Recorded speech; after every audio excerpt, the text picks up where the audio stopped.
मेरे प्यारे बच्चों, पीडब्ल्यू के अमेजिंग प्लेटफॉर्म पर आप सभी का स्वागत है। जैसा कि आप सभी को पता है, आईआईटी जेईई का क्रैश कोर्स चल रहा है, क्षितिज बैच चल रहा है हमारा। और हम आगे बढ़ते हैं। आज का जो टॉपिक है वो हमारे पास रहने वाला है Maxwell's equation and electromagnetic wave.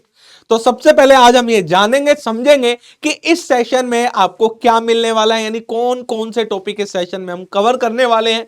तो जरा देख लेते हैं, उनकी तरफ बढ़ जाते हैं। तो आपके सामने ये रहा, तो आपके सामने ये रहा। तो सबसे पहले हम क्या पढ़ेंगे, मैक्सवेल्स इक्वेशन को जानेंगे कि मैक्सवेल्स इक्वेशन क्या होती है। इसको पढ़ेंगे समझेंगे। यहां से कई बार सीधा मैक्सवेल्स इक्वेशन से क्वेश्चन पूछ लेता है, तो आज हम मैक्सवेल्स इक्वेशन को जानेंगे समझेंगे। फिर हम पढ़ेंगे electromagnetic wave in free space.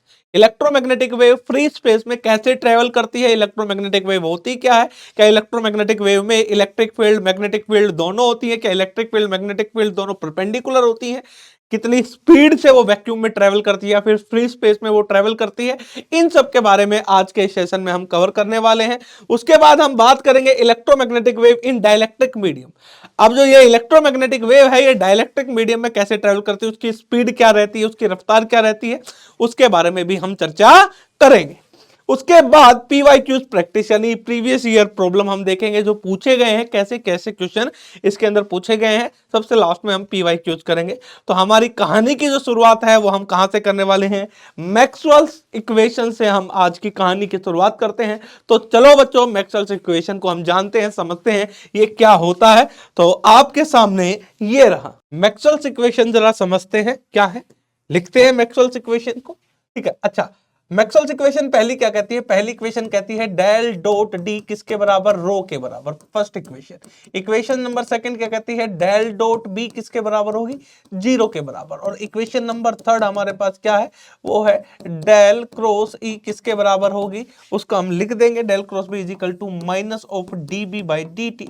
और नंबर फोर्थ हमारे पास है, उसको हम क्या लिख देंगे, del cross H is equal to J plus में del D by del T, del D by del T. ये रही हमारे पास। अच्छा, यहां पर डी क्या है, डी हमारे पास क्या है, डी है डिस्प्लेसमेंट वेक्टर यानी एप्सिलॉन ऑफ ई। और एप्सिलॉन क्या है, epsilon naught epsilon R, that is the epsilon. अच्छा, एच लिखा है, एच क्या है, तो हमारे पास बी क्या होता है, बी होता है म्यू एच।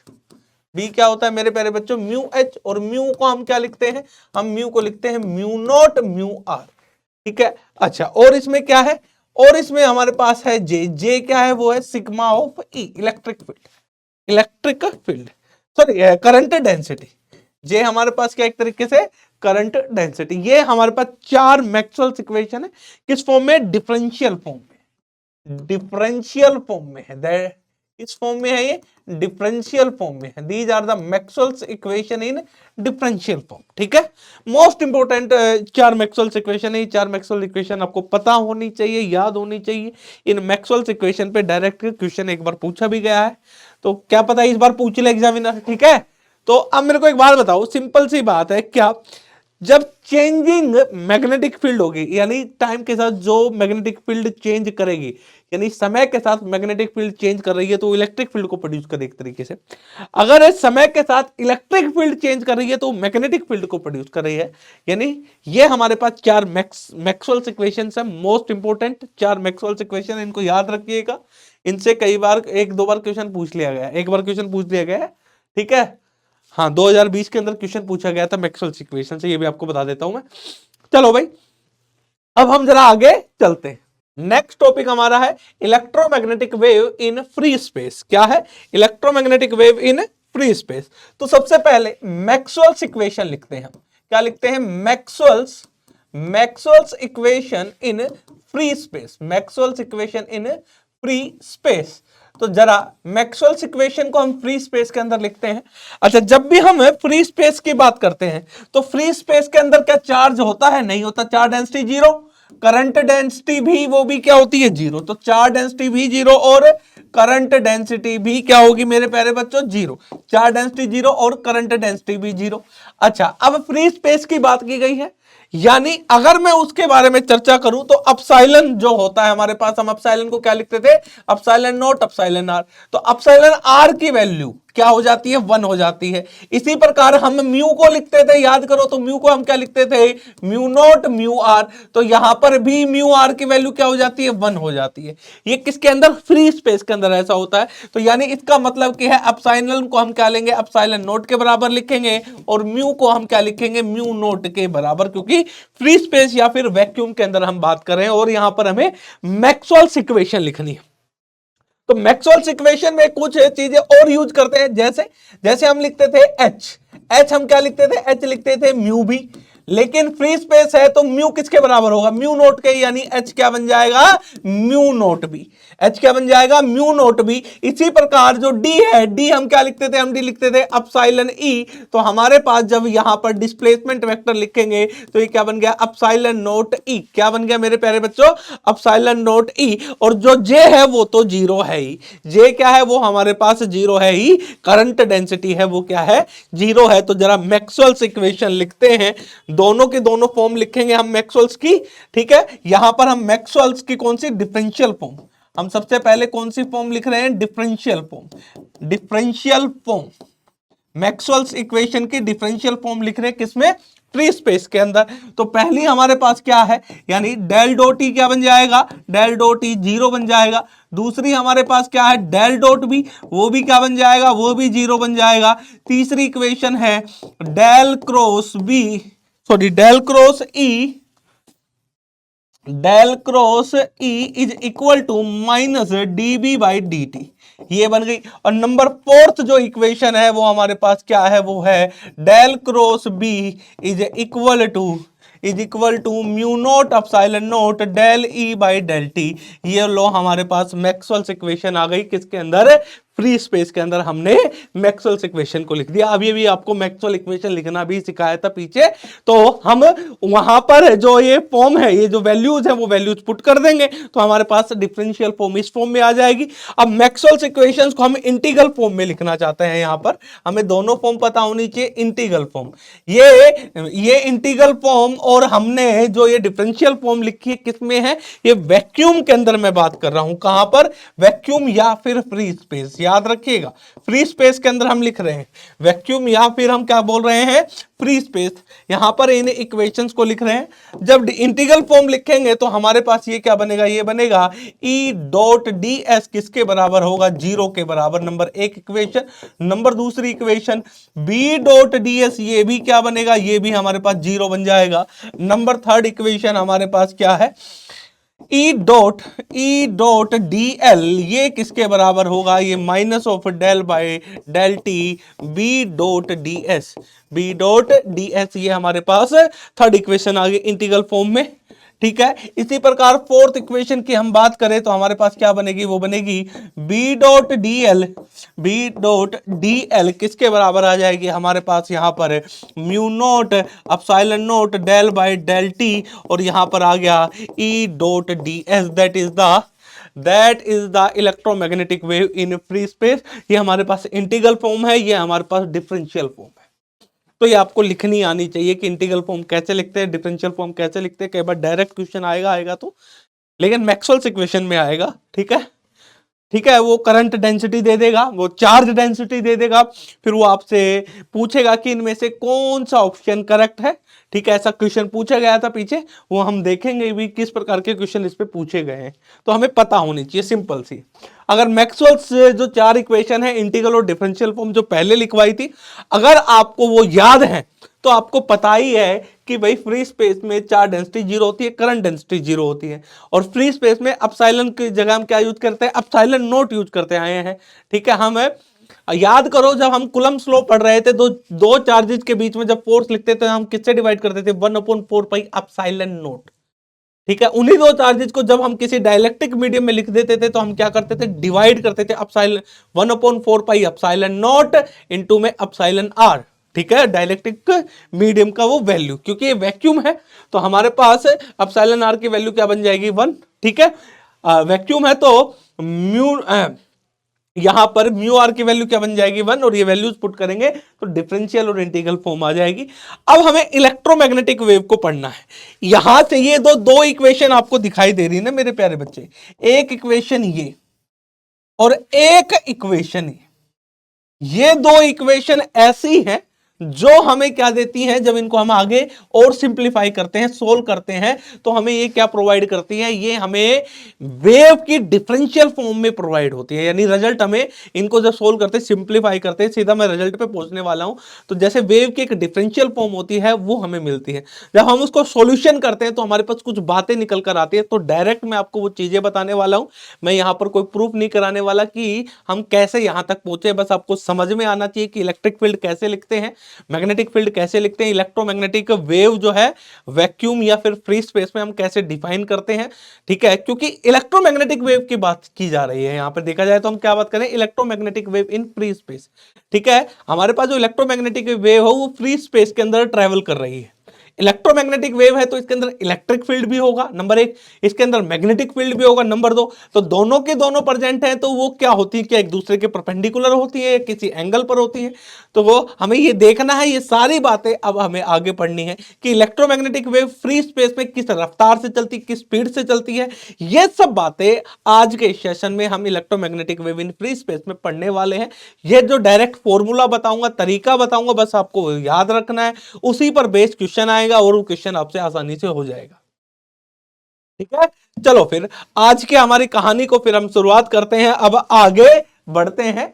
चलो भाई, ये लो भाई, तो electromagnetic wave in free space हम बात कर रहे हैं किसके बारे में, इलेक्ट्रोमैग्नेटिक वेव की, यानी electromagnetic wave, electromagnetic wave, wave in free space, in free space. देखो फ्री स्पेस आ जाए, वैक्यूम आ जाए, बात है क्या, इन फ्री स्पेस। ठीक है, चलो भाई, फ्री स्पेस के अंदर हम इलेक्ट्रोमैग्नेटिक वेव को जरा समझते हैं।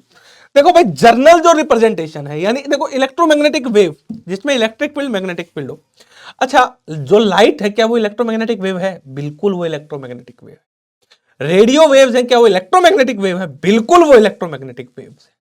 ठीक है, हमारे पास इंफ्रारेड इंफ्रारेड जो रेज हैं क्या वो इलेक्ट्रोमैग्नेटिक वेव है, बिल्कुल वो इलेक्ट्रोमैग्नेटिक वेव्स हैं। ठीक है, ये सारी की सारी क्या है हमारे पास, इलेक्ट्रोमैग्नेटिक वेव्स है। यानी इलेक्ट्रोमैग्नेटिक वेव्स है तो इसका मतलब इनमें इलेक्ट्रिक फील्ड भी प्रेजेंट है, इनमें मैग्नेटिक फील्ड भी प्रेजेंट है। ठीक है, और वेव है तो वेव चलेगी भी किसी ना किसी रफ्तार से भी चलेगी, किस रफ्तार से चलेगी हम इन सब के बारे में चर्चा करते हैं। मैंने कहा इलेक्ट्रोमैग्नेटिक वेव है तो इलेक्ट्रिक फील्ड भी होगी और साथ ही साथ इसमें मैग्नेटिक फील्ड भी होगी। इलेक्ट्रिक फील्ड का जो रिप्रेजेंटेशन है इसके अंदर, जर्नल जो रिप्रेजेंटेशन है वो इस प्रकार से है, E naught sine K dot R minus omega T N cap.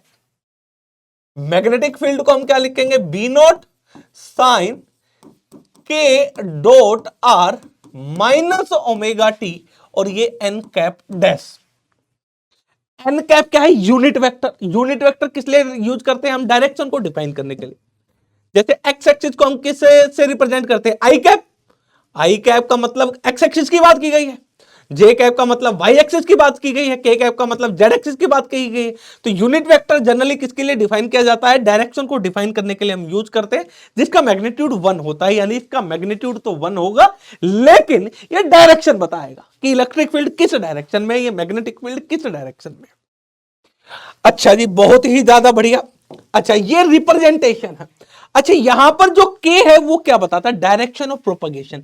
के हमें बताता है कि जो वेव है जो चल रही है वो किस डायरेक्शन में चल रही है, जो वेव है वो प्रोपेगेट कर रही है वो किस डायरेक्शन में प्रोपेगेट कर रही है, वो हमें ये के वेक्टर बताएगा। ये हमारे लिए मोस्ट यूजफुल चीज है, मोस्ट इंपॉर्टेंट चीज है। बार बार हमें के लिखना है, बस आपको इलेक्ट्रिक फील्ड मैग्नेटिक फील्ड दे देगा, लेकिन कुछ चीज निकलवाएगा तो, लेकिन अगर आप के पकड़ पाए, के को लिख पाए तो आप सब कुछ निकाल लेंगे। सीधे सीधे फॉर्मूले में सीधे वैल्यू पुट करो और रिजल्ट को पाओ, सीधा सीधा, कुछ नहीं करना। तो इलेक्ट्रिक फील्ड को जनरल रिप्रेजेंटेशन ये है। अच्छा, क्या होता है कि जो इलेक्ट्रोमैग्नेटिक वेव जो होती है इसमें इलेक्ट्रिक मैग्नेटिक फील्ड जो है वो एक दूसरे के परपेंडिकुलर होती है। नंबर एक और मोस्ट इंपॉर्टेंट बात क्या है, इलेक्ट्रिक मैग्नेटिक फील्ड एक दूसरे के परपेंडिकुलर है, लेकिन जिस डायरेक्शन में वेव प्रोपगेट कर रही है, यानी इलेक्ट्रिक फील्ड, मैग्नेटिक फील्ड और direction of propagation of wave, ये तीनों के तीनों एक दूसरे के परपेंडिकुलर होती है। यहां से मैंने आपके सामने एक बात बोली है, ध्यान से समझिएगा, ये इंपॉर्टेंट बात है, स्टार बना के लिख लीजिएगा कि इलेक्ट्रिक फील्ड और जो मैग्नेटिक फील्ड है और हमारे पास जो के वेक्टर है, ये तीनों के तीनों एक दूसरे के परपेंडिकुलर है। जिस डायरेक्शन में वे प्रोपगेट कर रही है उस डायरेक्शन के परपेंडिकुलर इलेक्ट्रिक फील्ड मिलेगी, उस डायरेक्शन के परपेंडिकुलर मैग्नेटिक फील्ड मिलेगी। नंबर दूसरी बात, उस डायरेक्शन के इलेक्ट्रिक मैग्नेटिक फील्ड है ना, वो आपस में एक दूसरे के परपेंडिकुलर हो, यानी इलेक्ट्रिक फील्ड, मैग्नेटिक फील्ड और जिस डायरेक्शन में वेव चल रही है ये तीनों के तीनों आपस में एक दूसरे के परपेंडिकुलर होती है। यही यहां पर हमने बात लिखी है कि इलेक्ट्रिक फील्ड, मैग्नेटिक फील्ड और के क्या है, डायरेक्शन ऑफ प्रोपगेशन वेव। लिख लो के हमारे पास क्या है, direction of propagation, direction of propagation, एक तरीके से के हमें ये बताएगा direction of propagation, direction of propagation of wave, wave की डायरेक्शन ऑफ प्रोपगेशन को बताएगा। अब इलेक्ट्रोमैग्नेटिक यानी ये वेव है, इलेक्ट्रोमैग्नेटिक वेव बार बार यूज कर रहे हैं, तो वेव हमारे पास दो प्रकार की होती है, कैसी है, तो लॉन्गिट्यूडनल होगी या फिर ट्रांसवर्स होगी। यहां पर जो वेव है वो हमारी ट्रांसवर्स नेचर की होती है। कैसे नेचर की होती है, कुछ पॉइंट है, देखो मैं आपको बताता चला जाऊंगा, ठीक है। Number 2, electromagnetic wave, electromagnetic wave transverse in nature, transverse in nature, किस नेचर की होती है, ट्रांसवर्स नेचर की होती है। अब ध्यान से देखना, के डॉट आर लिखा है, आर क्या है, पोजीशन वेक्टर, दिमाग में रखिए, आर हमारे पास यहां पर क्या है, पोजीशन वेक्टर, यानी एक्स आई वाई जे प्लस जेड के, और के क्या है, ये वेक्टर है, वेव वेक्टर, यानी इसको हम क्या लिखते हैं, के एक्स आई के वाई जे प्लस के जेड के, यहां पे लिख देते हैं हम, यहां पे लिख देते हैं के वेक्टर, के वेक्टर क्या है, के एक्स आई के वाई जे और ये के जेड के, ठीक है। ये के ही बताएगा कि वेव किस डायरेक्शन में प्रोपगेट कर रही है, ठीक है। जैसे ही हमें इलेक्ट्रिक फील्ड, मैग्नेटिक फील्ड मिल जाएगी तो हमें इससे आइडिया लग जाएगा कि किस डायरेक्शन में प्रोपगेट कर रही है। आर क्या है, पोजीशन वेक्टर, आर क्या है, पोजीशन वेक्टर, ध्यान रखें इस बात को, ठीक है। इलेक्ट्रिक फील्ड, मैग्नेटिक फील्ड और जो के है, यानी जो डायरेक्शन बता रहा है किस डायरेक्शन में वेव प्रोपगेट कर रही है, ये एक दूसरे के परपेंडिकुलर होती है, एक दूसरे के क्या होती है, ये परपेंडिकुलर होती है। नंबर दूसरी बात मैंने कहा कि इलेक्ट्रोमैग्नेटिक वेव कैसे नेचर की है, ट्रांसवर्स नेचर की, कैसे नेचर की, इलेक्ट्रोमैग्नेटिक वेव कैसे नेचर की, ट्रांसवर्स नेचर की। ट्रांसवर्स नेचर का मतलब क्या होता है, जिस डायरेक्शन में वेव प्रोपगेट कर रही है उसके परपेंडिकुलर डायरेक्शन में पार्टिकल की वाइब्रेशंस होना, वेव में आपने पढ़ा है, जिस डायरेक्शन में वेव प्रोपगेट करती है उसी डायरेक्शन में अगर पार्टिकल की वाइब्रेशन हो तो हम उसे क्या बोलते हैं, एक तरीके से लॉन्गिट्यूडिनल बोलते हैं। ध्यान दो, जरा याद करो, हम जब भी नेचर की बात करते थे तो हम कहते थे कि मान लो वेव हमारी इस डायरेक्शन में जा रही है और जो इसके पार्टिकल हैं, वेव अगर इस डायरेक्शन में ट्रेवल कर रही है, जो ये पार्टिकल्स है ऐसे समझो, इनकी वाइब्रेशन इसके परपेंडिकुलर होगी, इनकी वाइब्रेशन कैसी होगी, परपेंडिकुलर होगी, तो ये कैसी वेव बनेगी, ट्रांसवर्स वेव बनेगी। ये वेव कैसी होगी, ट्रांसवर्स वेव होगी। अच्छा जी, अगर वेव हमारी, ये जो वेव है इस डायरेक्शन में प्रोपगेट कर रही है, लेकिन जो वाइब्रेशंस हैं वो इस प्रकार हो, याद करो हम पढ़ते आए हैं, अगर वाइब्रेशंस क्या हो, वेव के अलोंग हो, तो इसका मतलब हम क्या बोलते हैं, इसका मतलब हम क्या बोलते हैं, जो हमारे पास जो वेव है वो कैसे नेचर की है, जो वेव है वो कैसे नेचर की है, इस प्रकार से पार्टिकल की वाइब्रेशंस है वो लॉन्गिट्यूडनल है, लॉन्गिट्यूडनल नेचर की होती है। कैसे की होती है, लॉन्गिट्यूडनल की। तो हमें इलेक्ट्रोमैग्नेटिक वेव हमारे पास कैसे नेचर की होती है, ट्रांसवर्स नेचर की होती है। Electric field, magnetic field, direction of propagation एक दूसरे के परपेंडिकुलर होते हैं। के को हम कैसे लिखते हैं, के क्या है, वेक्टर है ना, तो भाई के एक्स का मतलब कोई भी वैल्यू हो सकती है यहाँ पे, ठीक है, के एक्स आई, के वाई जे, के जेड के, और आर क्या है, पोजीशन वेक्टर एक्स आई वाई जे जेड के, और एन कैप क्या बताता है, यूनिट वेक्टर है, ये इलेक्ट्रिक फील्ड के डायरेक्शन को बताएगा। बी जो एन कैप डैश है वो क्या बताता है, मैग्नेटिक फील्ड की डायरेक्शन को बताएगा। के हमें क्या बताता है, ये बताता है कि वेव किस डायरेक्शन में प्रोपेगेट कर रही है। ये तीनों के तीनों एक दूसरे के क्या होते हैं, परपेंडिकुलर होते हैं। अगर ये एक दूसरे के परपेंडिकुलर होते हैं तो यहां से एक मोस्ट इंपॉर्टेंट बात निकल कर आती है कि ई डॉट बी हमेशा किसके बराबर होगा, जीरो के बराबर। ई डॉट के हमारा किसके बराबर निकलेगा, जीरो के बराबर। बी डॉट के हमारा किसके बराबर निकलेगा, जीरो के बराबर, क्योंकि एक दूसरे के परपेंडिकुलर होती है। ये हमारे लिए काम की चीज है, इनको आपको दिमाग में रखना है। नंबर थर्ड पॉइंट, ये तो सेकंड था। अब जरा नंबर थर्ड पॉइंट की बात करें, नंबर थर्ड पॉइंट की बात करें, ठीक है। अच्छा, जो वेव है वो कितनी रफ्तार से चलती है, v क्या है, speed of the wave, velocity of the wave यानी स्पीड ऑफ द वेव। जो वेव है वो कितने चलती है, स्पीड ऑफ लाइट के बराबर, और स्पीड ऑफ लाइट के बराबर चलती है, उसकी वैल्यू हम इस प्रकार से निकालते हैं, कितनी आती है, 3 इंटू 10⁸ मीटर पर सेकेंड। यानी ये क्या है हमारे पास, ये क्या है, speed of the wave, speed of wave, speed of electromagnetic wave, electromagnetic wave in free space, in free space. यानी फ्री स्पेस के अंदर जो इलेक्ट्रोमैग्नेटिक वेव है वो कितनी रफ्तार से चलती है, स्पीड ऑफ लाइट के बराबर। भाई लाइट क्या है, इलेक्ट्रोमैग्नेटिक वेव है ना। हमारे पास जो फ्री स्पेस है, यानी सूरज क्या कर रहा है, प्रोड्यूस कर रहा है ना, वहां से हमारे पास लाइट आ रही है, तो वो ट्रेवल कर रही है ना फ्री स्पेस में, तो कितनी रफ्तार से चलती है भाई, वो 3 इंटू 10⁸। इलेक्ट्रोमैग्नेटिक वेव ही तो है लाइट, तो कितने से चलेगी वो, 3 इंटू 10⁸ मीटर पर सेकंड से वो चलेगी। ठीक है, ये उसकी स्पीड होती है वेव की। इलेक्ट्रोमैग्नेटिक वेव वैक्यूम के अंदर या फिर फ्री स्पेस के अंदर हमारे पास 3 इंटू 10⁸ मीटर पर सेकंड की रफ्तार से चलती है, इसकी रफ्तार है। v को हम c के बराबर लिखते हैं, c क्या है, स्पीड ऑफ द लाइट। ठीक है, और उसकी वैल्यू किसके बराबर होती है, 1/μ0ε0, सिंपल सा होता है। ठीक है, तो 3 इंटू 10⁸ मीटर पर सेकंड, ये आ गया नंबर थर्ड पॉइंट। ये क्या आया, नंबर थर्ड पॉइंट आया। अब नंबर फोर्थ पॉइंट की बात कर लेते हैं। अब नंबर फोर्थ पॉइंट में काम की बात क्या है, ये क्या है, एम्पलीट्यूड है, ये क्या है, एम्पलीट्यूड है। तो इनमें आपस में रिलेशन होता है, वो रिलेशन किसके बराबर होता है, वो बराबर होता है B = VE, उल्टा हमारे पास, हाँ, E = VB, ये होता है। ई नोट क्या है, एम्पलीट्यूड, बी नोट क्या है, एम्पलीट्यूड। अच्छा, वैक्यूम के अंदर यानी फ्री स्पेस के अंदर जो इलेक्ट्रोमैग्नेटिक वेव है वो कितनी रफ्तार से चलती है, अभी भी पढ़ाया, सी से।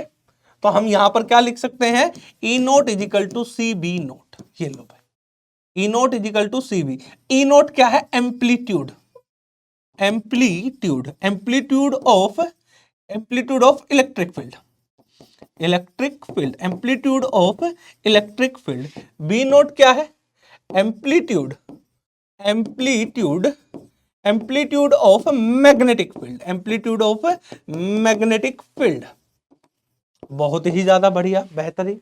अच्छा, एक और ध्यान से देखना, के क्या है, के क्या बताता है हमें, किस डायरेक्शन में वेव प्रोपेगेट कर रही है, वेव वेक्टर बोलते हैं के, direction of propagation of wave. के क्या बताता है, direction of propagation of wave.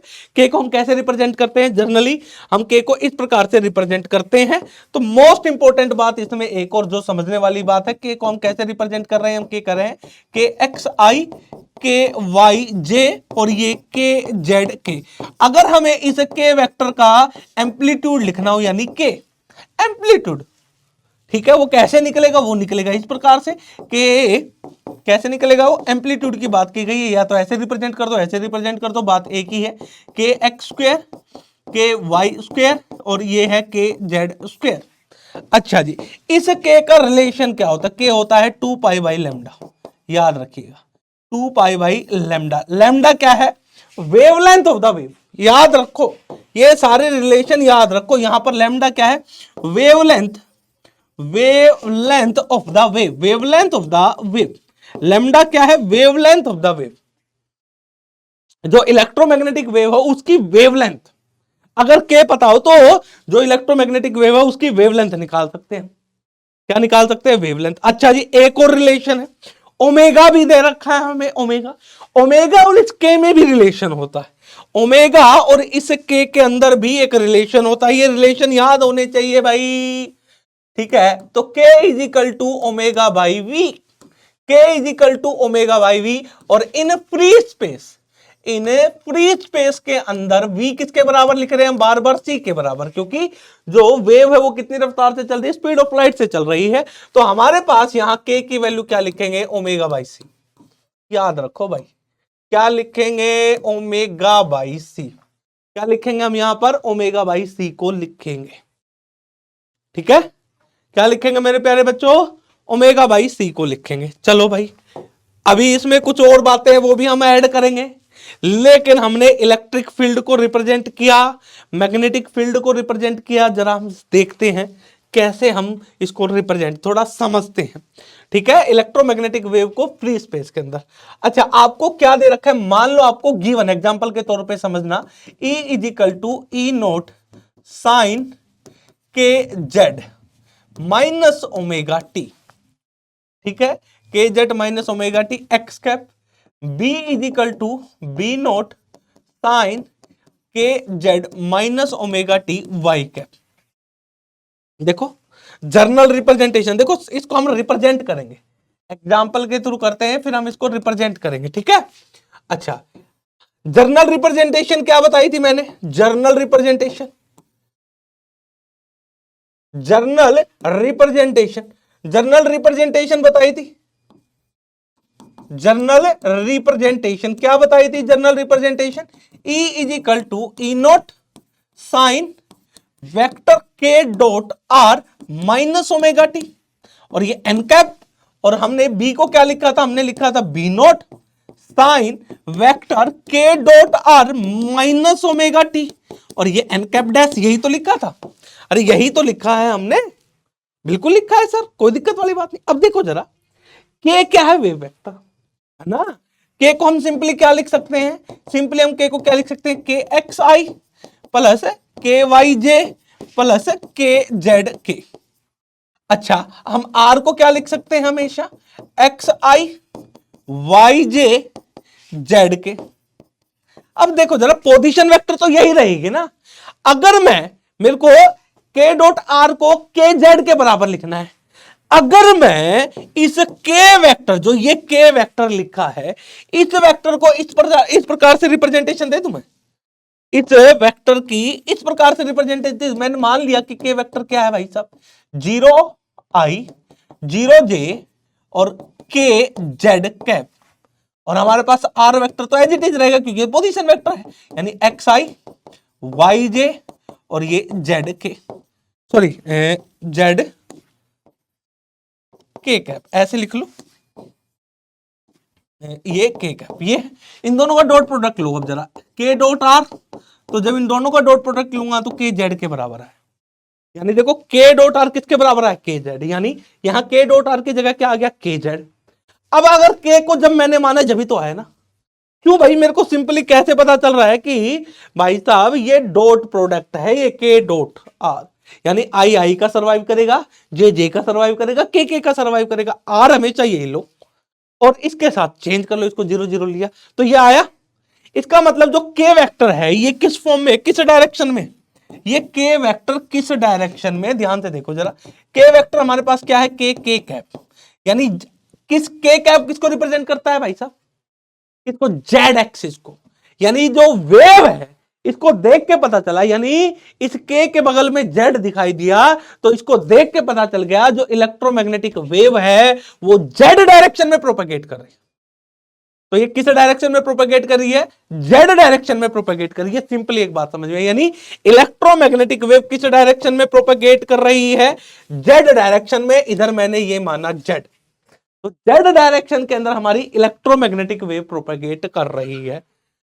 अच्छा, इलेक्ट्रिक फील्ड की तरह भाई एक्स एक्सिस के unit vector, magnetic field Y axis के लोग, यानी एक्स एक्सिस के लोग हमारे पास क्या है, ये एक्स कैप होगा और ये वाई कैप होगा, यानी एक्स एक्सिस के लोग क्या है इलेक्ट्रिक फील्ड और वाई एक्सिस के लोग क्या है मैग्नेटिक फील्ड। और इलेक्ट्रिक फील्ड कैसे है, देखो साइन है, साइन साइन से रिप्रेजेंट है ना, तो हमारे पास कैसे आ रही है, हमारे पास साइन वेव है, यानी इस प्रकार से ये वेव जा रही है, प्रोपेगेट किधर कर रही है, जेड के अलोंग, यानी हमारे पास जो इलेक्ट्रिक फील्ड है वो जेड के अलोंग है, सॉरी इलेक्ट्रिक फील्ड जेड के अलोंग प्रोपेगेट कर रहा है, लेकिन किसके अलोंग, एक्स एक्सिस के अलोंग, इस प्रकार से। मैग्नेटिक फील्ड किधर है भाई, मैंने बताया था इलेक्ट्रिक और मैग्नेटिक फील्ड और जो हमारे पास के है ये हमेशा क्या होंगे, देखो जरा पहला ही पॉइंट बोला था एक दूसरे के परपेंडिकुलर होंगे, तो इलेक्ट्रिक फील्ड हमने परपेंडिकुलर लिखा बनाया क्योंकि होंगे भाई ये होते हैं, तो हमने इस प्रकार से बनाया। अब मैग्नेटिक फील्ड किधर होगा, मैग्नेटिक फील्ड इस प्रकार से, ये बन नहीं रहा मेरे से डायग्राम, ऐसे बनेगा, ऐसे ये बनेगा, यानी इलेक्ट्रिक फील्ड मैग्नेटिक फील्ड और डायरेक्शन ऑफ प्रोपगेशन एक दूसरे के परपेंडिकुलर है। देखो इलेक्ट्रिक फील्ड एक्स के अलोंग है, मैग्नेटिक फील्ड वाई के अलोंग है, और हमारे पास डायरेक्शन और प्रोपगेशन क्या है, जेड। किस डायरेक्शन में वेव प्रोपगेट कर रही है, जेड डायरेक्शन में हमारी वेव प्रोपगेट कर रही है, जो कि एक दूसरे के परपेंडिकुलर होते हैं। इसको देखो हमने जर्नल रिप्रेजेंटेशन से हमने समझा, इसको देख के कि वेव किधर जा रही है, यानी जो ये के वेक्टर होता है, ये वाला जो के वेक्टर है यही बताता है कि वेव किस डायरेक्शन में प्रोपेगेट करेगी, और यहां पर जो मल्टीप्लाई में होता है वही बताता है कि इलेक्ट्रिक फील्ड किस डायरेक्शन में है और मैग्नेटिक फील्ड किस डायरेक्शन में। इसको देखो जरा, साइन साइन अंदर भी सेम है, यानी यहां से एक बात पता चल रही है कि इलेक्ट्रिक फील्ड और मैग्नेटिक फील्ड में कोई डिले नहीं होता है, यानी इलेक्ट्रिक फील्ड और मैग्नेटिक फील्ड एक साथ मैक्सिमा अटेंड करती हैं और एक साथ मिनिमा। देखो जरा, देखो यहां पर जीरो दोनों, यहां पर दोनों जीरो, इलेक्ट्रिक मैग्नेटिक फील्ड यहां पर दोनों जीरो, यहां पर दोनों, यानी एक साथ मैक्सिमा और एक साथ मिनिमा को अटेंड करती है। ठीक है, फेज डिफरेंस क्या होता है इन दोनों के बीच में, जीरो। ठीक है, there is no phase difference between electric and magnetic field, there is no phase difference, there is no delay between electric and magnetic field. ठीक है, फेज डिफरेंस क्या होता है इलेक्ट्रिक और मैग्नेटिक फील्ड में, जीरो होता है, कोई भी डिले नहीं होता इलेक्ट्रिक फील्ड और मैग्नेटिक फील्ड में, वो भी क्या होता है, जीरो होता है। समझ में आई, समझ में आई, कैसे निकालोगे, इनको देखकर आपको पता होना चाहिए। ठीक है, के क्या बताता है, डायरेक्शन ऑफ प्रोपगेशन। के को हम कैसे लिख सकते हैं, जर्नल फॉर्मूला के का क्या है, ये है, के क्या होता है, ओमेगा बाई वी, वी क्या है, स्पीड ऑफ द वेव। अरे भाई लिख लो यहां पे, speed of the wave, speed of the wave, V की बात कर रहा हूं मैं, किसकी बात कर रहा हूं, इस वी की, ये वी है, ये स्पीड ऑफ द वेव। ठीक है, लेकिन जब हम फ्री स्पेस में बात करते हैं तो वेव की स्पीड किसके बराबर, तो स्पीड ऑफ लाइट के बराबर, तो के क्या बन गया, ओमेगा बाई सी। ठीक है, के क्या होता है, 2 पाई बाई लैम्डा, लैम्डा क्या है, वेवलेंथ ऑफ द वेव, तो इलेक्ट्रोमैग्नेटिक वेव उसकी वेवलेंथ भी हम निकाल सकते हैं, के पता चल गया तो। ठीक है, मैग्नीट्यूड, इलेक्ट्रिक फील्ड और मैग्नेटिक फील्ड के बीच में रिलेशन है मैग्नीट्यूड का। ठीक है, जो ये मैग्नीट्यूड है हमारे पास, ई नोट और बी नोट। ठीक है, ये पॉइंट आगे हम बात कर रहे थे किसके बारे में, हाँ ये हमने बताई दी। ठीक है, दूसरा हमने बताया इलेक्ट्रिक फील्ड मैग्नेटिक फील्ड क्या होती है, परपेंडिकुलर होती है, इलेक्ट्रिक फील्ड जिस डायरेक्शन में, देखो इलेक्ट्रिक फील्ड मैग्नेटिक फील्ड और जिस डायरेक्शन में वे प्रोपेगेट कर रही है, तीनों की तीनों एक दूसरे के परपेंडिकुलर होती हैं, ये बात मैंने यहां पर आपको लिखवा दी है। चलो भाई अब आगे बढ़ते हैं।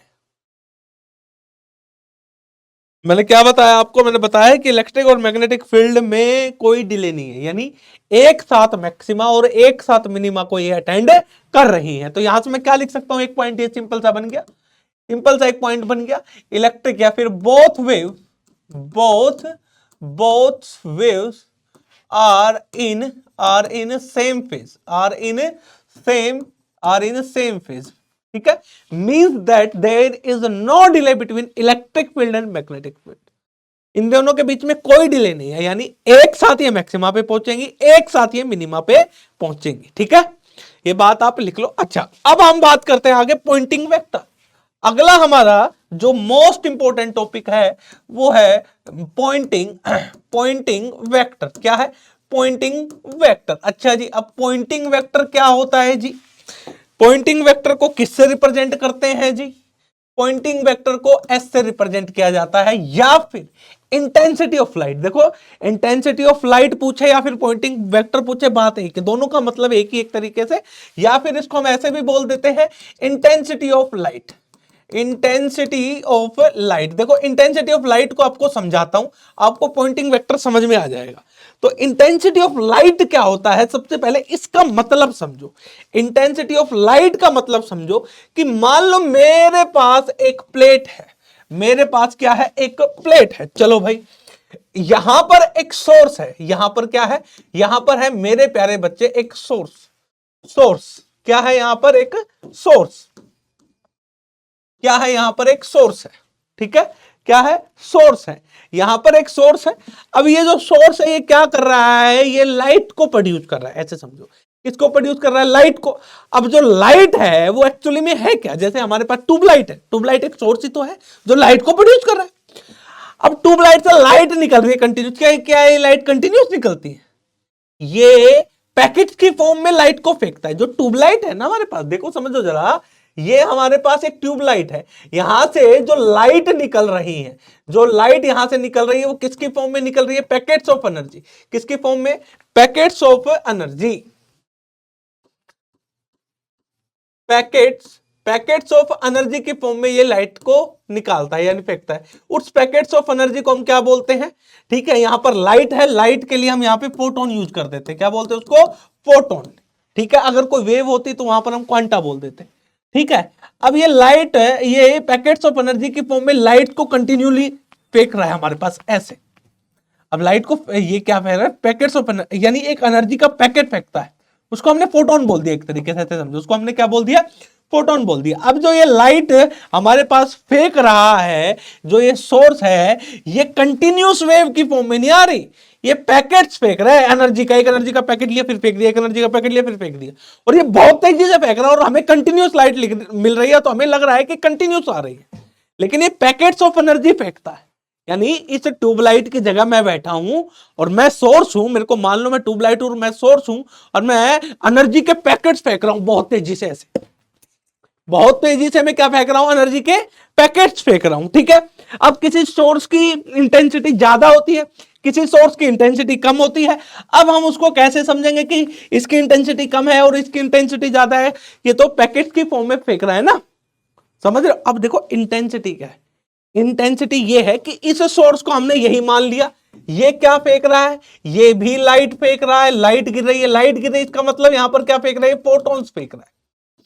मैंने एक छोटा सा एरिया ले लिया, कितना एरिया लिया, ये 1 मीटर स्क्वायर एरिया ले लिया। कितना एरिया है, ये 1 मीटर एयर स्क्वायर का एरिया ले लिया, और यहां पर गिरने लगी लाइट, यहां पर गिर रही है लाइट, क्या गिर रही है, यहां पर एक लाइट गिर रही है। अब यहां पर लाइट गिरी है ना, तो लाइट क्या है, पैकेट ऑफ एनर्जी, यानी फोटॉन्स, यानी इसने फोटॉन्स गिरा है, इसने। अब एक फोटोन की एनर्जी क्या होती है, एच न्यू।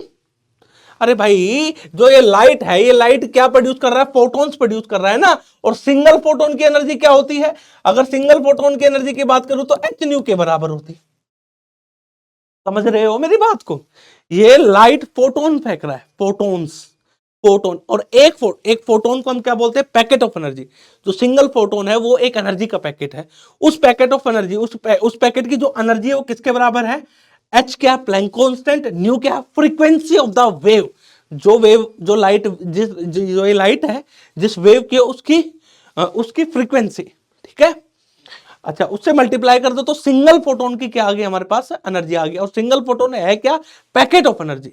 यानी ट्यूब लाइट फोटोन्स फेंक रहा है ऐसे, यानी पैकेट ऑफ एनर्जी, और सिंगल फोटोन की एनर्जी जो होती है वो एच न्यू होती है, यानी एनर्जी फेंक रहा है ना, और वो भी ऐसे फेंक रहा है, लेकिन वो बहुत तेजी से फेंका जाए तो हमें लगता है कि कंटिन्यूस आ रही है, ये कोई बैक, इनमें गैप नहीं है, लेकिन फोटोन्स ऐसे फेंकते हैं जैसे बॉल नहीं, बॉल को समझो ऐसे, समझो कि मैं एक सोर्स हूं, ठीक है, और मैंने मेरे पास बहुत सारी बॉल्स रख ली, एक सिंगल जो बॉल है उसको मैंने फोटोन बोल दिया, उस बॉल की कुछ ना कुछ एनर्जी होगी, फोटोन क्या है, एनर्जी ऑफ पैकेट।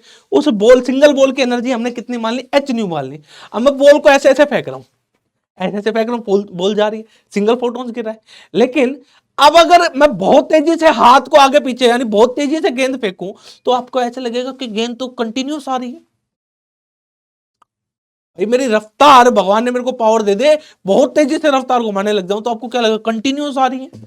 ये पोल्स यानी एनर्जी कंटिन्यूस आ रही है। तो यही कहानी यहां पर हो रही है। लाइट को जब हम देखते हैं तो हमें कंटिन्यूस एनर्जी मिलती हुई दिखाई दे रही है, यानी कंटिन्यूस प्रोड्यूस हो रही है। ऐसा नहीं हो रहा। जो ये लाइट है ये क्या कर रहा है? एक फोटोन की फॉर्म में एनर्जी को फेंक रहा है। एक फोटोन आया, उसकी एनर्जी है, ऐसे अगला फोटोन है, उसकी एनर्जी है। तो इस प्रकार से फोटोन्स को फेंक रहा है, लेकिन इतनी तेजी से फोटोन्स को फेंक रहा है, हमें लग रहा है कि ये कंटिन्यूस हो रहा है। समझ रहे? और सिंगल जो फोटोन है उसकी एनर्जी होती है एच न्यू। तो यहां पर समझो, इस लाइट ने, और मैंने क्या कर दिया? 1 मीटर एरिया ले लिया। मैंने एरिया कितना लिया? 1 मीटर एरिया। मैंने देखा कि जो मेरे पास ये सोर्स है, ये 1 सेकंड के अंदर कितने फोटोन गिराता है? 100 फोटोन्स गिराता है। इस सोर्स ने 1 सेकंड में इस 1 मीटर एरिया पर कितने फोटोन गिराए? 100 फोटोन गिराए। तो इस सोर्स की इंटेंसिटी क्या होगी? इंटेंसिटी क्या होगी भाई? टोटल एनर्जी 1 सेकंड में 1 यूनिट एरिया पे गिराई, वही इसकी इंटेंसिटी कहलाएगी। यानी इसकी कितने फोटोन गिराए? 100 फोटोन गिराए। ठीक है, एक फोटोन की एनर्जी क्या है? H new. तो टोटल कितनी एनर्जी गिराई? एच न्यू गिराई। और ये एनर्जी कितनी देर में गिराई? 1 सेकंड में गिराई। कितने एरिया पे गिराई? 1 मीटर स्क्वायर पर गिराई। तो ये इसकी इंटेंसिटी बन, यानी कोई भी सोर्स 1 सेकंड में कितनी 1 सेकंड और 1 यूनिट एरिया पर कितनी अमाउंट ऑफ एनर्जी गिराता है, जितनी अमाउंट ऑफ एनर्जी गिर रही है वो उसकी इंटेंसिटी हो जाएगी। That is the intensity.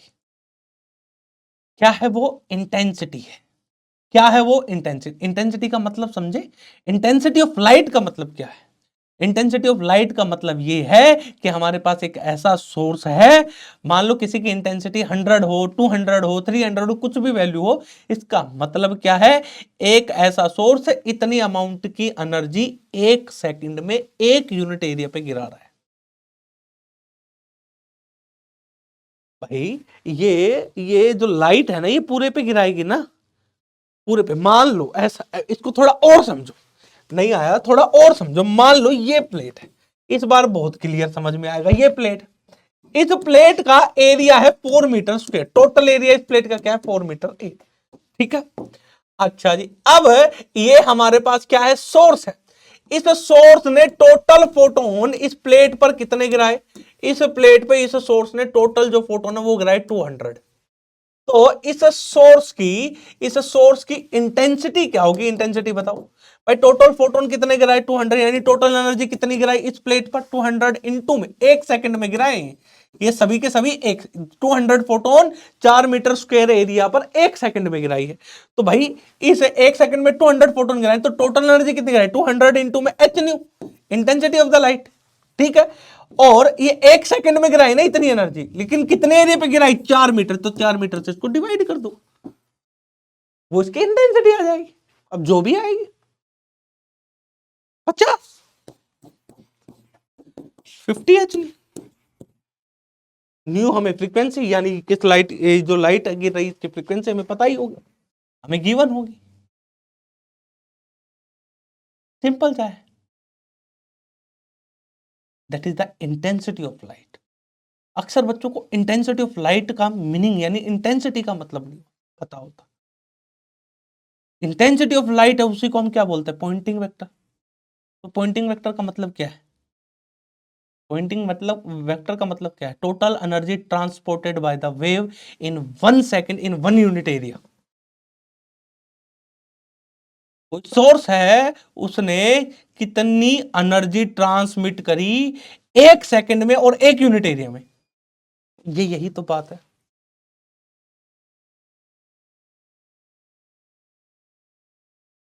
Net amount of energy, ठीक है, net amount of energy in 1 second in one unit area transported by the wave. यानी किसी वेव के द्वारा 1 सेकंड में 1 यूनिट एरिया में कितनी एनर्जी ट्रांसपोर्ट की गई है। उसे हम पॉइंटिंग वेक्टर कहते हैं। इंटेंसिटी भी तो यही है, 1 सेकंड में कितनी एनर्जी गिरी,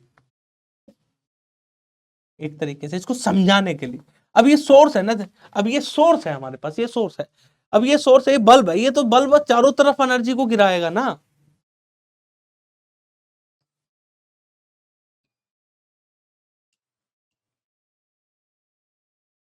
एक सेकंड में कितनी एनर्जी निकाली और कितने एरिया पर, डिवाइड कर दो एरिया से, यानी एक एक यूनिट एरिया पर एक सेकंड में कितनी energy Giri, that is the intensity of light.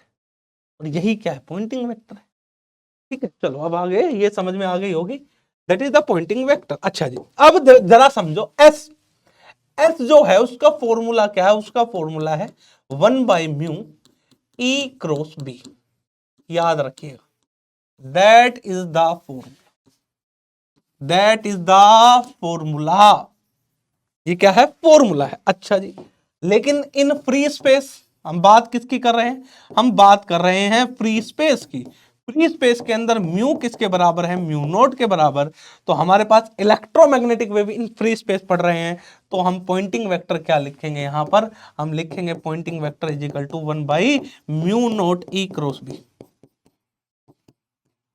ये लो, ठीक है। एक और कमाल की बात, जो पॉइंटिंग वेक्टर है वो किसके पर पैरेलल होता है भाई साहब, direction of propagation of wave, यानी जिस डायरेक्शन में वेव प्रोपेगेट कर रही है उसी डायरेक्शन में तो एनर्जी को ट्रांसपोर्ट करेगी। तो पॉइंटिंग वेक्टर और के हमारा क्या होगा, एक दूसरे के पैरेलल होगा। K and S are parallel to each other. देखो भाई हमारे पास समय कम है, लेकिन फिर भी मैं कोशिश कर रहा हूं कि आपको थोड़ा समझाते हुए चीजों को मैं आगे बढ़ूं। समय का अभाव है, इनके प्रॉपर डेरिवेशन है, ड्राइव है, वो हम यहां पर नहीं करवा रहे, और भी अच्छे से चीजें समझ में आती हैं चीजों, ठीक है। लेकिन हम सीधे सीधे कुछ फॉर्मूले वो लिख रहे हैं, ठीक है। और जो क्वेश्चन है यहीं से पूछे जाएंगे लगभग लगभग, और अगर यहां से क्वेश्चन आ जाता है तो सीधा सीधा हम अप्लाई कर देंगे, क्योंकि हमें सीधे सीधे समझ में आ रही कि क्या चीजें। रटने बैठोगे तो दिक्कत होगी। पॉइंटिंग वेक्टर क्या है, इंटेंसिटी क्या है, एक बार समझोगे तो परेशानी नहीं होगी। भाई के और एस की सेम डायरेक्शन क्यों हो सकती है, दोनों के दोनों के और एस पैरेलल क्यों हो सकती है, जिस डायरेक्शन में वेव प्रोपेगेट करेगी उसी डायरेक्शन में तो एनर्जी को ट्रांसपोर्ट करेगी। भाई इलेक्ट्रोमैग्नेटिक वेव अपने साथ एनर्जी लेके चलती है ना, तो एनर्जी को तो ट्रांसपोर्ट करेगी ना, जिस डायरेक्शन में वेव जाएगी उसी डायरेक्शन में एनर्जी को ट्रांसपोर्ट करेगी। तो S and K are parallel to each other. और एस निकालने का फॉर्मूला क्या है, इलेक्ट्रिक फील्ड हमें पता है, मैग्नेटिक फील्ड हमें पता है, इलेक्ट्रोमैग्नेटिक वेव में दोनों लो, निकाल लो। जनरल फॉर्मूला क्या है, ये है म्यू, लेकिन फ्री स्पेस में हम पढ़ रहे हैं तो हम म्यू की जगह क्या लिख देंगे, म्यू नॉट। अरे यार नहीं यही बात समझ में, चलो भाई सर आ गई यहां तक। तो अब हम बात करते हैं एवरेज एनर्जी डेंसिटी। अब ये इलेक्ट्रिक फील्ड है, इसके अंदर एनर्जी तो है ना, तो ये इलेक्ट्रिक फील्ड अपने अंदर कितनी एनर्जी लेके साथ चल रहा है भाई। ये मैग्नेटिक फील्ड जो है भाई, इलेक्ट्रोमैग्नेटिक वेव के अंदर इलेक्ट्रिक फील्ड भी है, मैग्नेटिक फील्ड भी है, तो ये दोनों के दोनों अपने साथ एनर्जी को कैरी करेंगे ना। अरे करेंगे कि नहीं करेंगे, करेंगे। तो इलेक्ट्रिक फील्ड के अंदर कितनी एनर्जी प्रेजेंट है, मैग्नेटिक फील्ड के अंदर कितनी एनर्जी प्रेजेंट है, तो इन सब में हम डायरेक्ट लिख रहे हैं यहां पर, कि यहां पर मैं डायरेक्ट आपको लिख के बता रहा हूं कि नंबर 7 पॉइंट जो एवरेज एनर्जी है किसके अंदर, इलेक्ट्रिक फील्ड, ये इलेक्ट्रिक फील्ड है ना, ये इसके अंदर एवरेज एनर्जी, इसका मतलब होता है एवरेज, यानी एवरेज एनर्जी इलेक्ट्रिक फील्ड के अंदर क्या है, कितनी प्रेजेंट है, वो है 1/4 एप्सिलॉन नोट ई नोट का स्क्वायर। ई नोट क्या है, एम्पलीट्यूड। और ध्यान से देखना, ये एवरेज एनर्जी डेंसिटी है। क्या है ये, एवरेज एनर्जी डेंसिटी। ये क्या है, एवरेज एनर्जी डेंसिटी, डेंसिटी है ये एनर्जी डेंसिटी, ठीक है। और टोटल एवरेज एनर्जी डेंसिटी है, और एवरेज एनर्जी निकालनी हो तो इसको एरिया से मल्टीप्लाई कर दो यार। अरे यार ई नोट क्या है, एम्पलीट्यूड ऑफ इलेक्ट्रिक फील्ड। अरे ये जो ई नोट है ना, ये वाला ई नोट, अरे ये वाला बी नोट, ई नोट क्या है, एम्पलीट्यूड ऑफ इलेक्ट्रिक फील्ड। यहां पर मैं लिख रहा हूं amplitude amplitude of electric field. ठीक है, चलो भाई आगे चलो। इसी प्रकार ये मैग्नेटिक फील्ड के अंदर भी एवरेज एनर्जी, यानी ये भी एनर्जी कैरी कर रहा है, तो एवरेज एनर्जी डेंसिटी इसकी भी क्या है, वो है 1/4 mu naught 1/4 mu not be not square. ये लो भाई, ठीक है। ये क्या है हमारे पास एक तरीके से एम्पलीट्यूड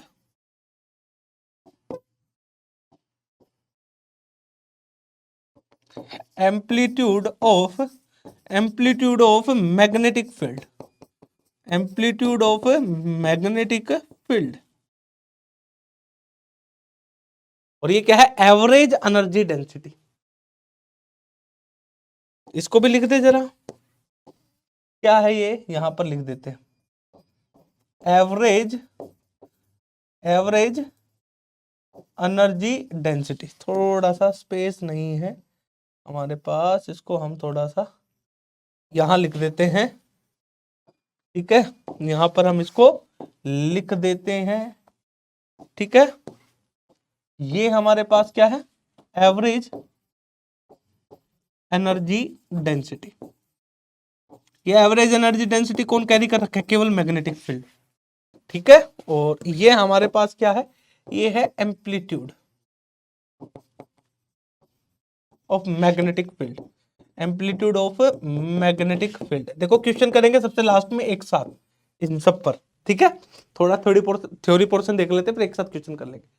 अब टोटल एनर्जी डेंसिटी क्या होगी, इलेक्ट्रिक फील्ड भी प्रेजेंट है, मैग्नेटिक फील्ड भी है, लेकिन कमाल की बात है इलेक्ट्रोमैग्नेटिक वेव में एवरेज इलेक्ट्रिक, जितनी एवरेज एनर्जी डेंसिटी स्टोर्ड है इलेक्ट्रिक फील्ड में, उतनी ही मैग्नेटिक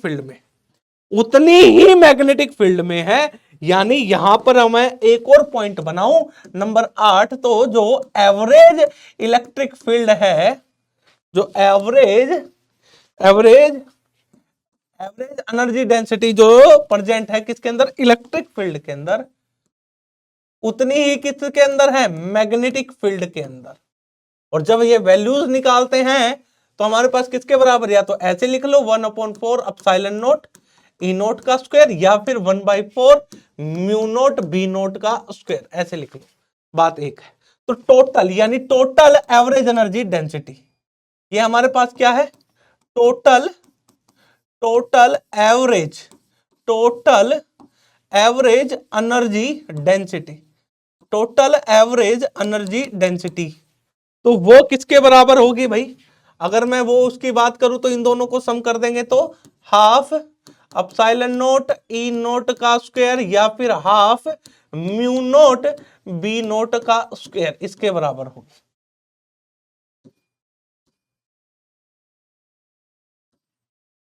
इसके बराबर होगी, जो इलेक्ट्रिक और मैग्नेटिक फील्ड में प्रेजेंट है। और पॉइंटिंग वेक्टर की हम बात कर ही रहे हैं। अच्छा, पॉइंटिंग वेक्टर की हम बात कर रहे हैं, एवरेज एनर्जी डेंसिटी निकाल रहे हैं, ठीक है। तो जरा एवरेज पॉइंटिंग वेक्टर देखते हैं, अगर उसकी वैल्यू निकालनी हो तो क्या होगी, जरा कैलकुलेट करके देखते हैं। फॉर्मूला देखते हैं, सिंपल सा एक फॉर्मूला बनता है इसका, वो क्या बनता है, अगर मैं निकालू एवरेज पॉइंटिंग वेक्टर तो हमारे पास बनेगा एवरेज एनर्जी इनटू में velocity of the electromagnetic wave, average energy density into में velocity of the electromagnetic wave, ठीक है। पॉइंटिंग वेक्टर की हम एवरेज निकाल रहे हैं, तो एवरेज एनर्जी डेंसिटी जो हमने पहले निकाली थी इनटू में velocity of electromagnetic wave, V क्या है हमारे पास, velocity of electromagnetic wave, velocity of electromagnetic wave, ठीक है। इन फ्री स्पेस के अंदर अगर एस का एवरेज निकालना हो तो हम क्या करेंगे, म्यू इनटू में सी। ये लो, ये एक जर्नल फॉर्मूला है, ये हमारे पास जो है एक जर्नल फॉर्मूला है, ठीक है। इस जर्नल फॉर्मूला को थोड़ा ऊपर लिख देते हैं, ऊपर, ठीक है, यहां पर लिख देते हैं कि हमें तो एवरेज एनर्जी डेंसिटी इनटू में speed of electromagnetic wave, V क्या है हमारे पास, speed of electromagnetic wave, speed of electromagnetic wave. ठीक है, लेकिन इलेक्ट्रोमैग्नेटिक वेव को हम फ्री स्पेस में पढ़ रहे हैं। फ्री स्पेस के अंदर हमारे पास म्यू किसके बराबर होता है, म्यू नोट के बराबर होता है। ठीक है, और एप्सिलॉन किसके बराबर लेते हैं, एप्सिलॉन नोट के बराबर लेते हैं, और स्पीड क्या लेते हैं, सी के बराबर। तो हमारे पास ये फॉर्मूला बन गया है। ठीक है, अब हम नेक्स्ट टॉपिक की तरफ बढ़ते हैं, जो कि है electromagnetic wave in dielectric medium. उसको जरा जानते हैं, समझते हैं। ठीक है, electromagnetic wave in dielectric medium, electromagnetic wave in dielectric medium. तो सबसे पहले मैक्सवेल्स इक्वेशन लिखेंगे। क्या लिखेंगे मेरे प्यारे बच्चों, Maxwell's equation, Maxwell's equations, Maxwell's equation in dielectric medium, in dielectric medium. किसके अंदर लिखेंगे, डाइलेक्ट्रिक मीडियम के अंदर हम मैक्सवेल्स इक्वेशन को लिखेंगे, जिसमें सिग्मा हमारे पास क्या होती है, जीरो, और चार्ज डेंसिटी क्या होती है, जीरो। ठीक है, sigma zero, charge density zero. ठीक है, अच्छा, अब मैक्सवेल्स इक्वेशन लिख रहे हैं, वो दो प्रकार की होती है, एक तो डिफरेंशियल फॉर्म और एक इंटीग्रल फॉर्म। साथ ही साथ डाइलेक्ट्रिक मीडियम है, तो म्यू को हम क्या यूज करेंगे यहां पर, म्यू नोट म्यू आर।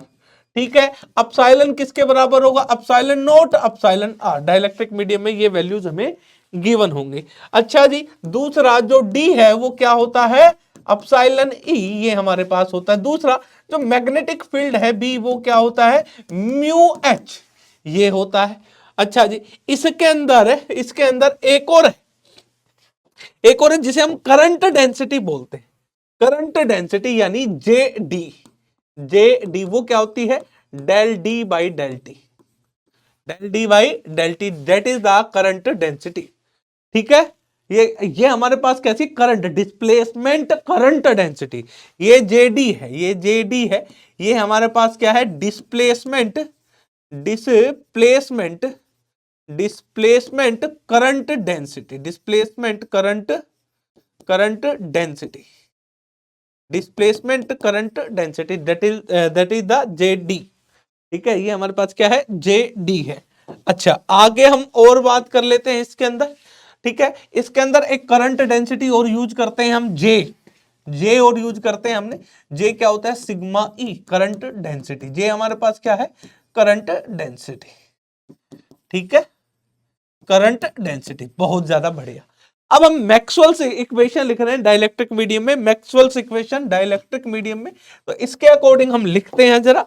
ठीक है, मैक्सवेल्स इक्वेशन, ठीक है, कौन से पे हम, दो फॉर्म है। सबसे पहले हम लिखेंगे differential form, differential form, Maxwell's equation लिख रहे हैं डिफरेंशियल फॉर्म में। किसके अंदर, डाइलेक्ट्रिक मीडियम में, डाइलेक्ट्रिक मीडियम। कौन से मीडियम के अंदर, हम डाइलेक्ट्रिक मीडियम के अंदर हम चर्चा कर रहे हैं। कौन से मीडियम के अंदर मेरे प्यारे बच्चे, डाइलेक्ट्रिक मीडियम के अंदर हम चर्चा कर रहे हैं, जरा लिख लेते हैं।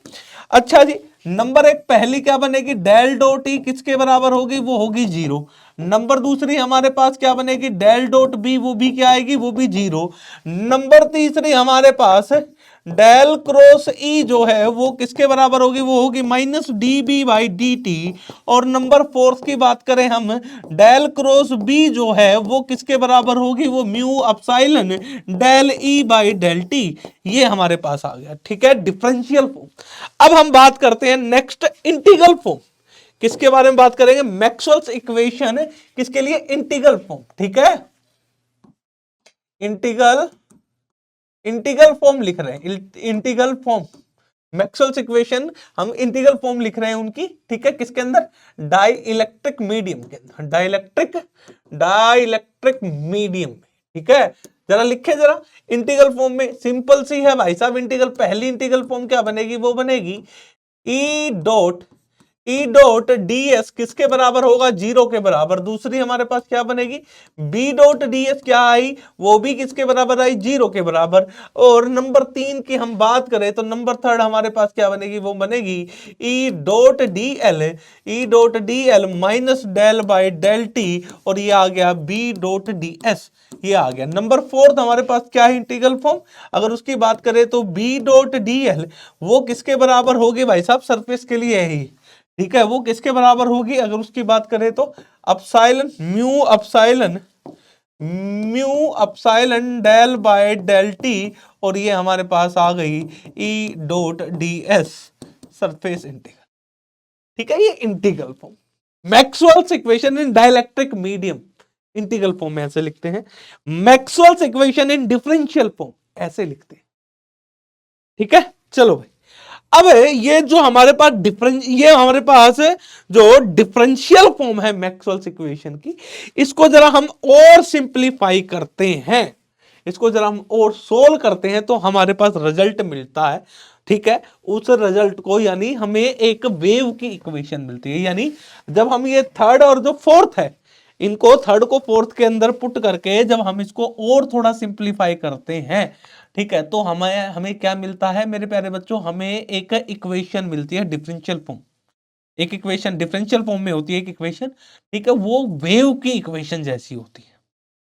ठीक है, कैसी होती है वो वेव की इक्वेशन। यानी जब हम थर्ड और फोर्थ को जब सोल्व करते हैं तो हमें इलेक्ट्रोमैग्नेटिक वेव की इक्वेशंस मिलती हैं।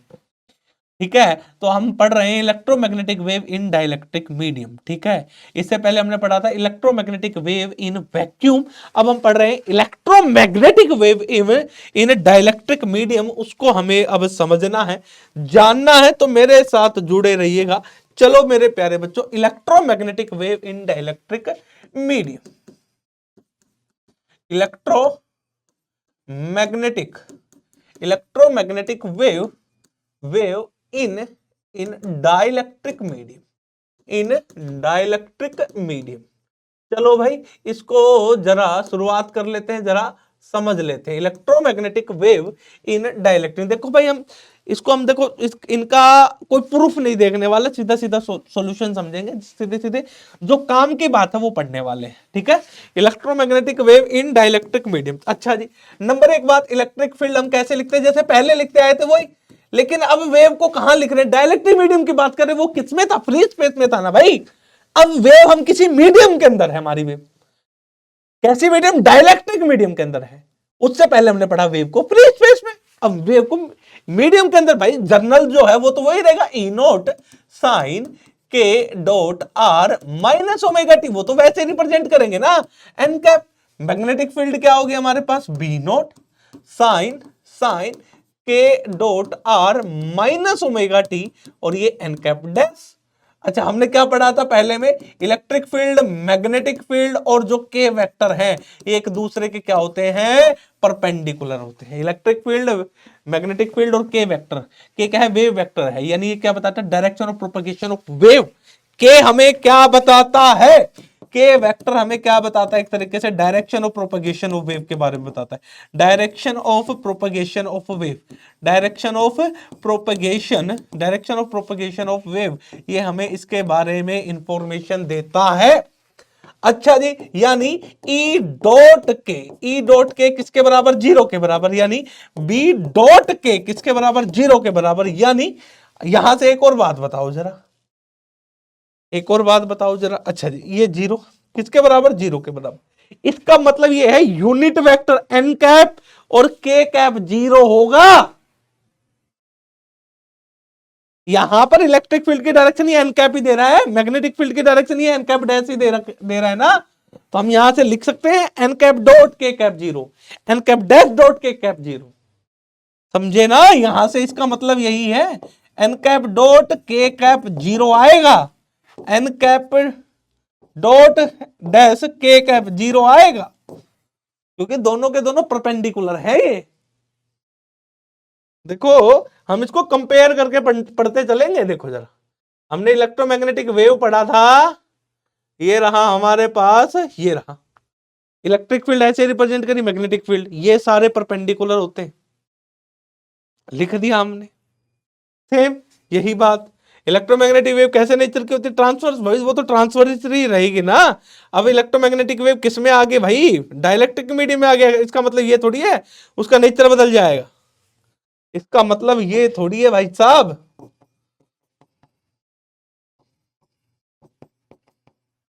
ठीक है, कैसे नेचर की है, ट्रांसवर्स नेचर की है। ठीक है भाई, चलो भाई, अब देखो कंपेयर करते हुए चलेंगे अपन, अपन कंपेयर करते चले। वैक्यूम में है भाई, रिप्रेजेंटेशन तो वैसे ही करेंगे ना, सेम तरीके से। ये रहा फ्री स्पेस में चल रही थी, अब डाइलेक्ट्रिक मीडियम में, डाइलेक्ट्रिक मीडियम में तो भी तो ट्रांसवर्स नेचर रहेगा, नेचर थोड़ी बदल जाएगा कि भाई साहब फ्री स्पेस में तो ट्रांसवर्स है लेकिन डाइलेक्ट्रिक मीडियम में ये लॉन्गिट्यूडनल हो जाएगी। नहीं नहीं, नेचर ट्रांसवर्स, इलेक्ट्रोमैग्नेटिक वेव तो ट्रांसवर्स नेचर की है, चाहे मीडियम कैसा भी हो, चाहे फ्री स्पेस हो, चाहे डाइलेक्ट्रिक मीडियम हो, चाहे कंडक्टर हो, कैसा भी मीडियम हो, वो तो ऐसी रहेगी। ठीक है, अच्छा जी, अगले में हमने बात करी थी स्पीड की, यानी जो वैक्यूम के इलेक्ट्रोमैग्नेटिक वेव वैक्यूम में कितनी रफ्तार से चलती है, स्पीड ऑफ लाइट से। लेकिन यहां पर ये स्पीड ऑफ लाइट से नहीं चलती, यहां पर ये स्पीड ऑफ लाइट से नहीं चलती है। चलो भाई, कितनी रफ्तार से चलती है इस पे देख लेते हैं जरा, नंबर 2 पॉइंट इंपॉर्टेंट। ठीक है, अच्छा, v क्या है स्पीड ऑफ लाइट, c/n। ठीक है, v क्या है, speed of electromagnetic wave, electromagnetic wave in dielectric medium, in dielectric medium. समझ में आई बात, आई सर, यानी ये बता रही है n क्या है, n क्या है, refractive index of the medium. भाई अलग मीडियम है तो उसकी रिफ्रैक्टिव इंडेक्स वैल्यू भी तो होगी, refractive index, refractive index of the medium, जिस मीडियम में डाला उसका रिफ्रैक्टिव इंडेक्स की वैल्यू। ठीक है, ये फॉर्मूला याद रखिएगा। और सी क्या है, स्पीड ऑफ लाइट। इस फॉर्मूले से हम बता सकते हैं, इस फॉर्मूले से हम बता सकते हैं जो इलेक्ट्रोमैग्नेटिक वेव है किसी डाइलेक्ट्रिक मीडियम में कितनी रफ्तार से चलेगी। तो जो स्पीड ऑफ लाइट है उसको उस मीडियम के रिफ्रैक्टिव इंडेक्स से डिवाइड कर देंगे तो हमें इलेक्ट्रोमैग्नेटिक वेव की रफ्तार पता चल जाएगी उस डाइलेक्ट्रिक मीडियम में। सिंपल सा ये फॉर्मूला है। अच्छा, रिफ्रैक्टिव इंडेक्स कैसे निकालते हैं उसका एक और फॉर्मूला है म्यू आर अपसाइलन आर। ये हमारे पास n निकालने का फॉर्मूला है। n क्या है, यहां पर फिर से लिख देता हूं, रिफ्रैक्टिव इंडेक्स, रिफ्रैक्टिव इंडेक्स। अरे भाई वेव ऑप्टिक्स में पढ़ते आए हो, refractive index, refractive index of the medium, refractive index of the medium. ठीक है, जिस मीडियम में वेव चल रही है, वो जिस डाइलेक्ट्रिक मीडियम में वेव चल रही है वो उसका रिफ्रैक्टिव इंडेक्स एंड इस प्रकार से हम निकाल सकते हैं mu R epsilon R, mu R epsilon R. ये इसको थोड़ा सा अच्छे से लिख देते हैं, म्यू आर अपसाइलन आर। ठीक है, refractive index of the medium, यानी हमारे पास स्पीड पता चल गई। अच्छा जी, अब जरा स्पीड पता चल गई तो मेरे प्यारे बच्चों, तो अब हमें क्या क्या, देखो पीछे से कंपेयर करके, अगर पीछे वाला याद हो गया सारा याद हो जाएगा सारा। ये लो भाई, मैंने क्या कहा था, इलेक्ट्रिक फील्ड का अगर मैग्नीट्यूड, हमें मैग्नेटिक फील्ड का बताओ, इलेक्ट्रिक फील्ड का लिखना हो तो इस फॉर्मूले से। v क्या होती थी, speed of electromagnetic wave. Vacuum के अंदर कितनी रफ्तार से चलता है, वो c से, तो हमने v की जगह क्या कर दिया, c से मल्टीप्लाई। लेकिन डाइलेक्ट्रिक मीडियम में कितनी रफ्तार से चलता है, v से, तो एम्पलीट्यूड क्या होगा इलेक्ट्रिक फील्ड का, सेम एम्पलीट्यूड क्या होगा इलेक्ट्रिक फील्ड का। ठीक है, एम्पलीट्यूड बताओ जरा, इलेक्ट्रिक फील्ड का एम्पलीट्यूड क्या होगा। ठीक है, तो हम बात कर रहे थे नंबर 3 पॉइंट। ठीक है, इसमें स्पेस है क्या, नहीं है, चलो ठीक है, तो हम यहां पे लिख सकते हैं E naught is equal to V B naught. ठीक है, v हम कैसे निकालेंगे, c/n, पता चुका, c/n से। n कैसे निकालेंगे, बार बार लिख रहा हूं ताकि याद आ जाए, याद हो जाए मेरे साथ, mu R epsilon R. Clear ना, नंबर 4 पॉइंट पे आ जाओ, नंबर 4 पॉइंट पे। अच्छा जी, अब यहां पर k हमारा क्या है, वेक्टर है, r क्या है, पोजीशन वेक्टर है भाई साहब। अरे r है क्या, पोजीशन वेक्टर, x i भूल मत जाना, सेम वही रहेगा ये तो, इसमें कोई चेंज नहीं होगा। k वेक्टर क्या है, k x i k y j, और ये क्या है, k z k। ठीक है, पोजीशन वेक्टर। अच्छा जी, अब जो ये k है, k जो है इसका अगर मैं मैग्नीट्यूड निकालना चाहूं तो कैसे निकालूंगा भाई, k वेक्टर पता चल जाए तो मैग्नीट्यूड तो हम निकाल ही सकते हैं। तो k x स्क्वायर जमा k y स्क्वायर जमा k z स्क्वायर। ठीक है, इससे k निकल जाएगा।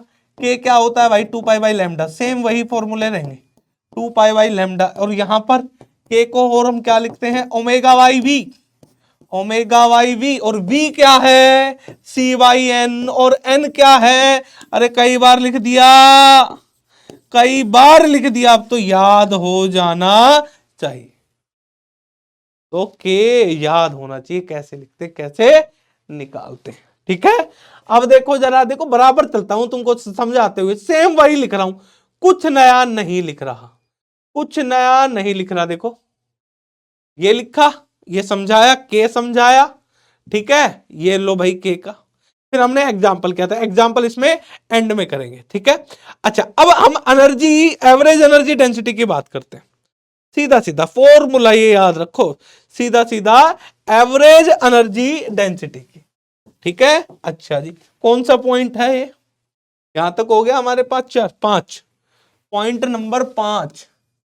ठीक है, अच्छा एवरेज एनर्जी डेंसिटी यानी इलेक्ट्रिक फील्ड की, ये क्या है, average, average, average energy, energy density, average energy density किसके अंदर, इलेक्ट्रिक फील्ड के अंदर जो प्रेजेंट है वो किसके बराबर है भाई, 1/4। अब 1/4 क्या आएगा, यहां पर आएगा अपसाइलन ई नोट का स्क्वायर। अपसाइलन किसके बराबर है, अपसाइलन नोट, अपसाइलन आर, याद रखिएगा इस बात को। कैसा मीडियम, डाइलेक्ट्रिक मीडियम। ठीक है, इसी प्रकार मैग्नेटिक फील्ड के अंदर जो एवरेज एनर्जी प्रेजेंट है वो क्या है, 1/4, और यहां पर क्या आएगा, म्यू बी नोट स्क्वायर, और यहां पर म्यू किसके बराबर है, म्यू नोट म्यू आर।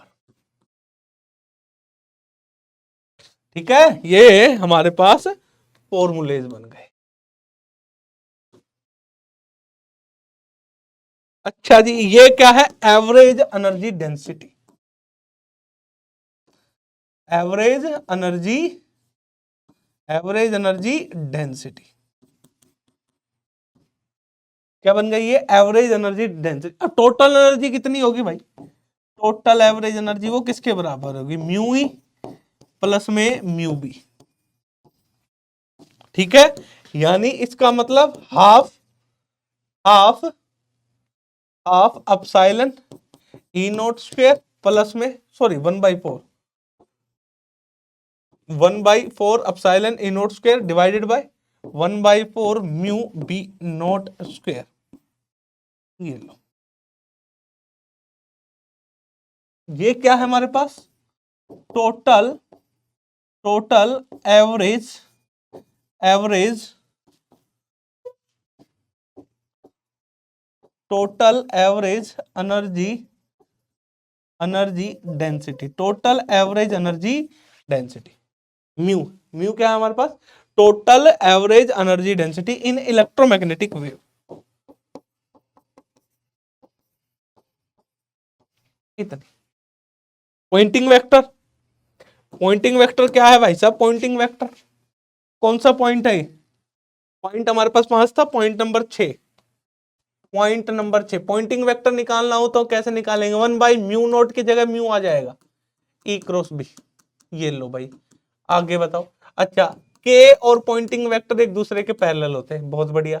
आगे बताओ, पॉइंटिंग वेक्टर का एवरेज निकालना हो तो म्यू एवरेज इनटू में वी, वी क्या है, speed of, speed of electromagnetic wave in dielectric medium. V क्या है हमारे पास, speed, speed of electromagnetic wave, wave in dielectric medium, in dielectric medium, ये है हमारे पास स्पीड। ठीक है, v का फॉर्मूला हमें पता है, v निकालते कैसे हैं, C/n, n क्या है हमारे पास, refractive index mu R epsilon R. ठीक है, और v को कैसे निकाल सकते हैं, एक और फॉर्मूला पता है हमारे पास, k is equal to omega by V. और बताओ जरा, और हमें और क्या पता है इनके अलावा, इसको जरा अच्छे से लिख देते हैं।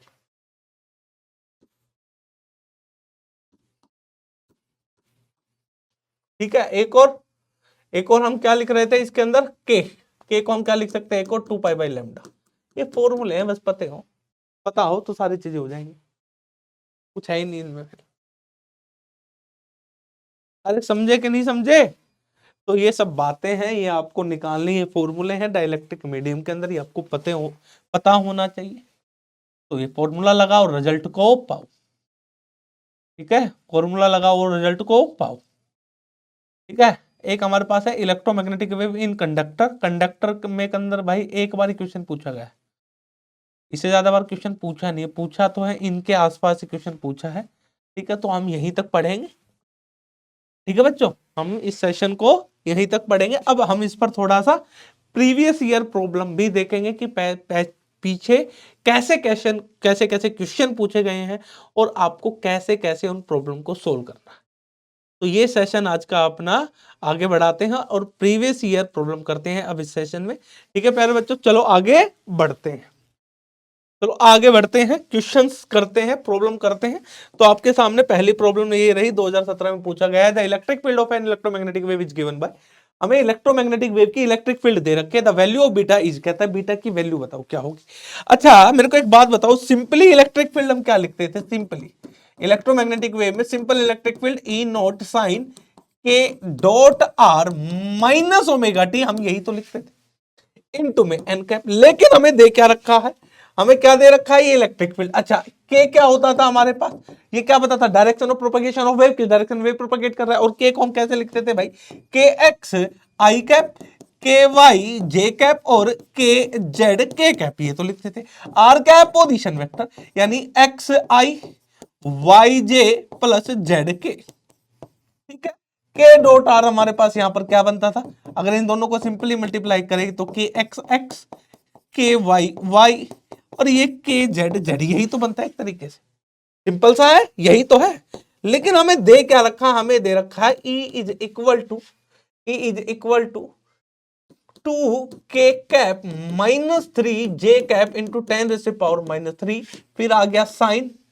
अब साइन देखो, ये 10⁻7 है ना, इसको अंदर मल्टीप्लाई कर देता हूं, तो यहां पर क्या आ गया 10⁻7 एक्स, फिर आ गया 2y इंटू, चलो इसको थोड़ा पास पास लिख लेते हैं अपन, ज्यादा दूर लिख दिया।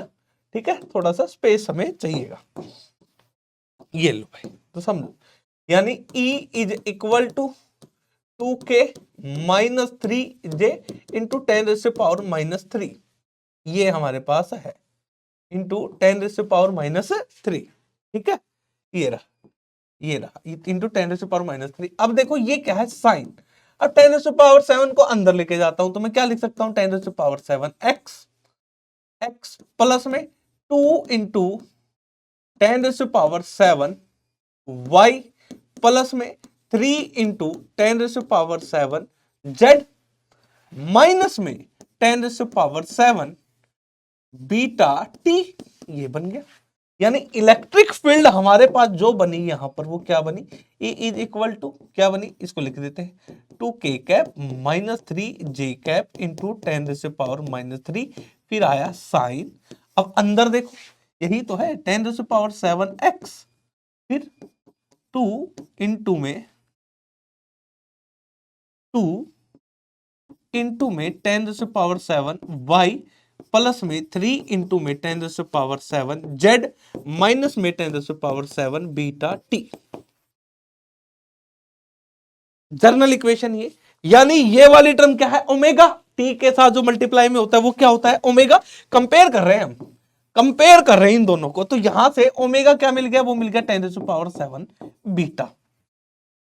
अच्छा जी, अब के वेक्टर निकालना, ये क्या, के डॉट आर। अब ध्यान से देखो, x के मल्टीप्लाई में k है, के एक्स, y के मल्टीप्लाई में क्या है, के वाई, z के मल्टीप्लाई में क्या है, के जेड। अब देखो x के मल्टीप्लाई में क्या है, 10⁻7, y के मल्टीप्लाई में क्या है, 2 इंटू 10⁻7, z के मल्टीप्लाई में क्या है, 3 इंटू 10⁻7। यानी हमें के एक्स, के वाई, के जेड तीनों टर्म मिल गई। जब हम कंपेयर करते हैं तो के एक्स कितना है 10⁻7 और के वाई हमारे पास क्या आया 2 इंटू 10⁻7 और के जेड कितना आया 3 इंटू 10⁻7 ही आया। तो के वेक्टर हमारे पास सिंपली क्या बन गया, ये सिंपली के वेक्टर क्या आ गया हमारे पास, आ गया 10⁻7 आई प्लस में 2 इंटू 10⁻7 जे प्लस में 3 इंटू 10⁻7 के वेक्टर आ गया। के ही तो चाहिए था, ओमेगा हमें पता चल गया, के वेक्टर हमें निकाला। तो इस के वेक्टर का अगर मैं मैग्नीट्यूड निकालूं, इस के वेक्टर का जो हमने के वेक्टर निकाला है, के वेक्टर हमारे पास क्या आया, वो ये आया था 10⁻7 आई 2 इंटू 10⁷ J 3 इंटू 10⁷ के, ये हमारे पास आया है।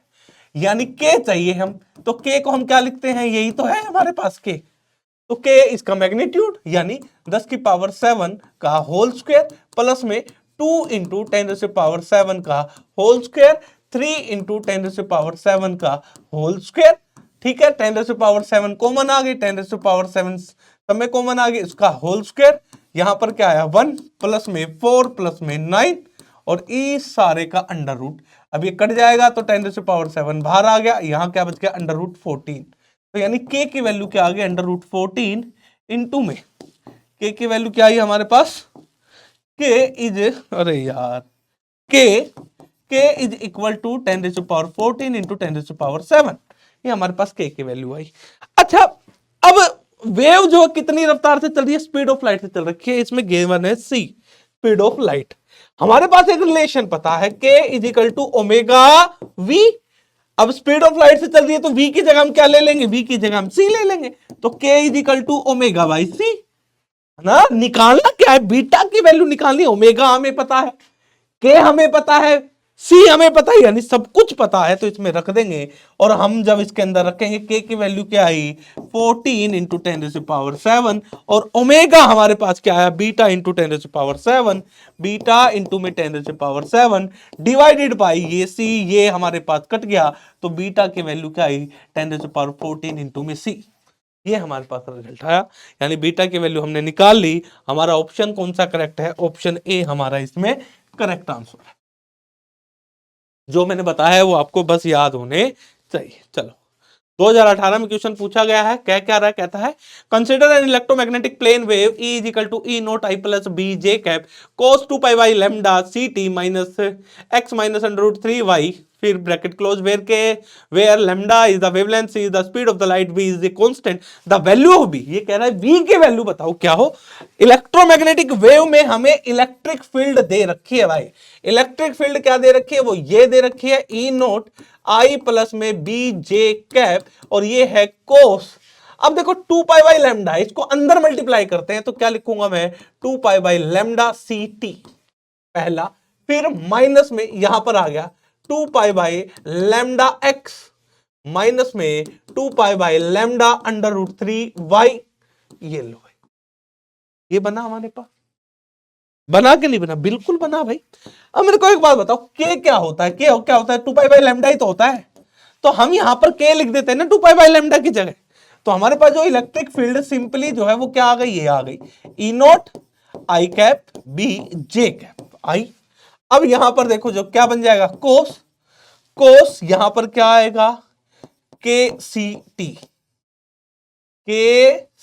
टी माइनस में ये बड़ा ब्रैकेट माइनस में के एक्स माइनस के अंडर रूट 3y।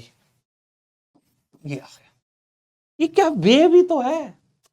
अरे भाई वेव को जो रिप्रेजेंटेशन है इलेक्ट्रिक फील्ड का हम कैसे करते हैं, हम ऐसे करते हैं ना ई नॉट साइन भाई साहब vector K dot R minus omega T, ऐसे तो करते हैं, ऐसे तो करते हैं एन कैप भाई, साइन करते हैं। इसको हम ऐसे भी लिख सकते हैं भाई, इतनी कोई दिक्कत नहीं है। कोस के फॉर्म में अगर इसी को भी लिखना हो तो ऐसे भी लिख दो, बात वही है E naught cos omega T minus K dot R. ये लो भाई, घबरा मत जाना, बात वही है। यहां पर ये माइनस आगे पीछे हो सकता है, कोई दिक्कत वाली बात, कोई दिक्कत वाली बात नहीं है। ये इलेक्ट्रिक फील्ड है, ये इलेक्ट्रिक फील्ड, ये माइनस आगे पीछे हो जाए तो घबरा मत जाना। इसमें सर जी ये ओमेगा टी आगे आ गया, यहां आपने पीछे लिख दिया, कोई बात नहीं।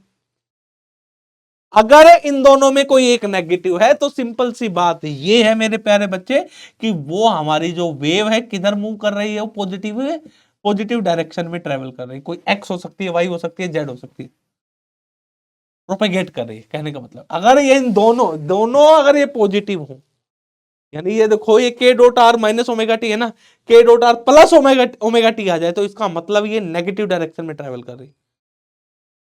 ठीक है, अगर ये दोनों माइनस की हो, के डॉट आर भी माइनस आ जाए, माइनस ओमेगा टी भी माइनस के साथ आ जाए, इसका मतलब ये किस में है, ये भी नेगेटिव में। अगर ये दोनों सेम अगर एक पॉजिटिव एक नेगेटिव हो तो इसका मतलब वो पॉजिटिव डायरेक्शन में चल रही है। वेव का रिप्रेजेंटेशन है ये, बेसिक रिप्रेजेंटेशन है। जब वेव पढ़ाते हैं तो सबसे पहले यही पढ़ाते हैं भाई। ठीक है, चलो आगे चलते हैं। तो हमारे पास ये दे रखा है, ये क्या है, ओमेगा।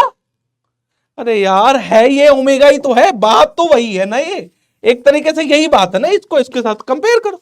तो ओमेगा की वैल्यू क्या आ गई, के सी। अब मेरे को एक ध्यान से देखो, के डॉट आर, तो यहां से के डॉट आर क्या बनेगा भाई, के डॉट आर क्या बनेगा, देखो जरा, देखो जरा, के वेक्टर को क्या लिखते हैं हम, के एक्स आई प्लस के वाई जे प्लस के जेड के, यही तो लिखते हैं। और आर वेक्टर क्या है, पोजीशन वेक्टर, एक्स आई वाई जे और ये जेड के। जब के डॉट आर लिखेंगे तो हमारे पास क्या आएगा, के डॉट आर आएगा के एक्स एक्स, के वाई वाई और ये आया के जेड जेड। अब देखो जरा अंदर क्या है, ये अंदर क्या है, अंदर है मेरे प्यारे बच्चे के एक्स माइनस माइनस में अंडर रूट 3 के वाई इज, यही है ना, यही तो है के डॉट आर। अरे भाई यही तो है के डॉट आर, एक तरीके से ये के डॉट आर ही तो है। अब x के मल्टीप्लाई में जो होगा वो क्या होता है, के एक्स, वाई के मल्टीप्लाई में होता है वो क्या होता है, के वाई, जेड के मल्टीप्लाई में होता है क्या है, जेड। अब देखो x के मल्टीप्लाई में क्या है, ये तो ये क्या बना, के एक्स। तो यानी जब इनको रिप्रेजेंट करेंगे आगे, यानी के एक्स की वैल्यू क्या आई के, और के वाई की वैल्यू क्या आई माइनस अंडर रूट 3 के, और के जेड की वैल्यू क्या आई 0। तो यानी के वेक्टर आ गया हमारे पास जो हमें चाहिए था। तो यानी के वेक्टर हमारे पास क्या आया, वो आया के आई कैप और अंडर रूट 3 के जे कैप। अंडर रूट 3 माइनस का है, माइनस का है भाई, प्लस की जगह क्या आ जाएगा, माइनस आ जाएगा। ठीक है, ये हमारे पास आया के वेक्टर। निकालना क्या है, निकालना क्या है हमें, हमें कह रहा है ये जो बी है ना, ये जो बी दे रखा है ना, इसका क्या निकालो भाई, इस बी का क्या निकालो, इस बी का मैग्नीट्यूड बताओ, वैल्यू बताओ क्या होगी। मैंने आपको बताया था इलेक्ट्रिक फील्ड और हमारे पास मैग्नेटिक फील्ड और के एक दूसरे के क्या होते हैं, परपेंडिकुलर होते हैं। यानी के बी और ई एक दूसरे के क्या होते हैं, परपेंडिकुलर होते हैं। यानी इसका मतलब के डॉट ई किसके बराबर होगा, 0 के बराबर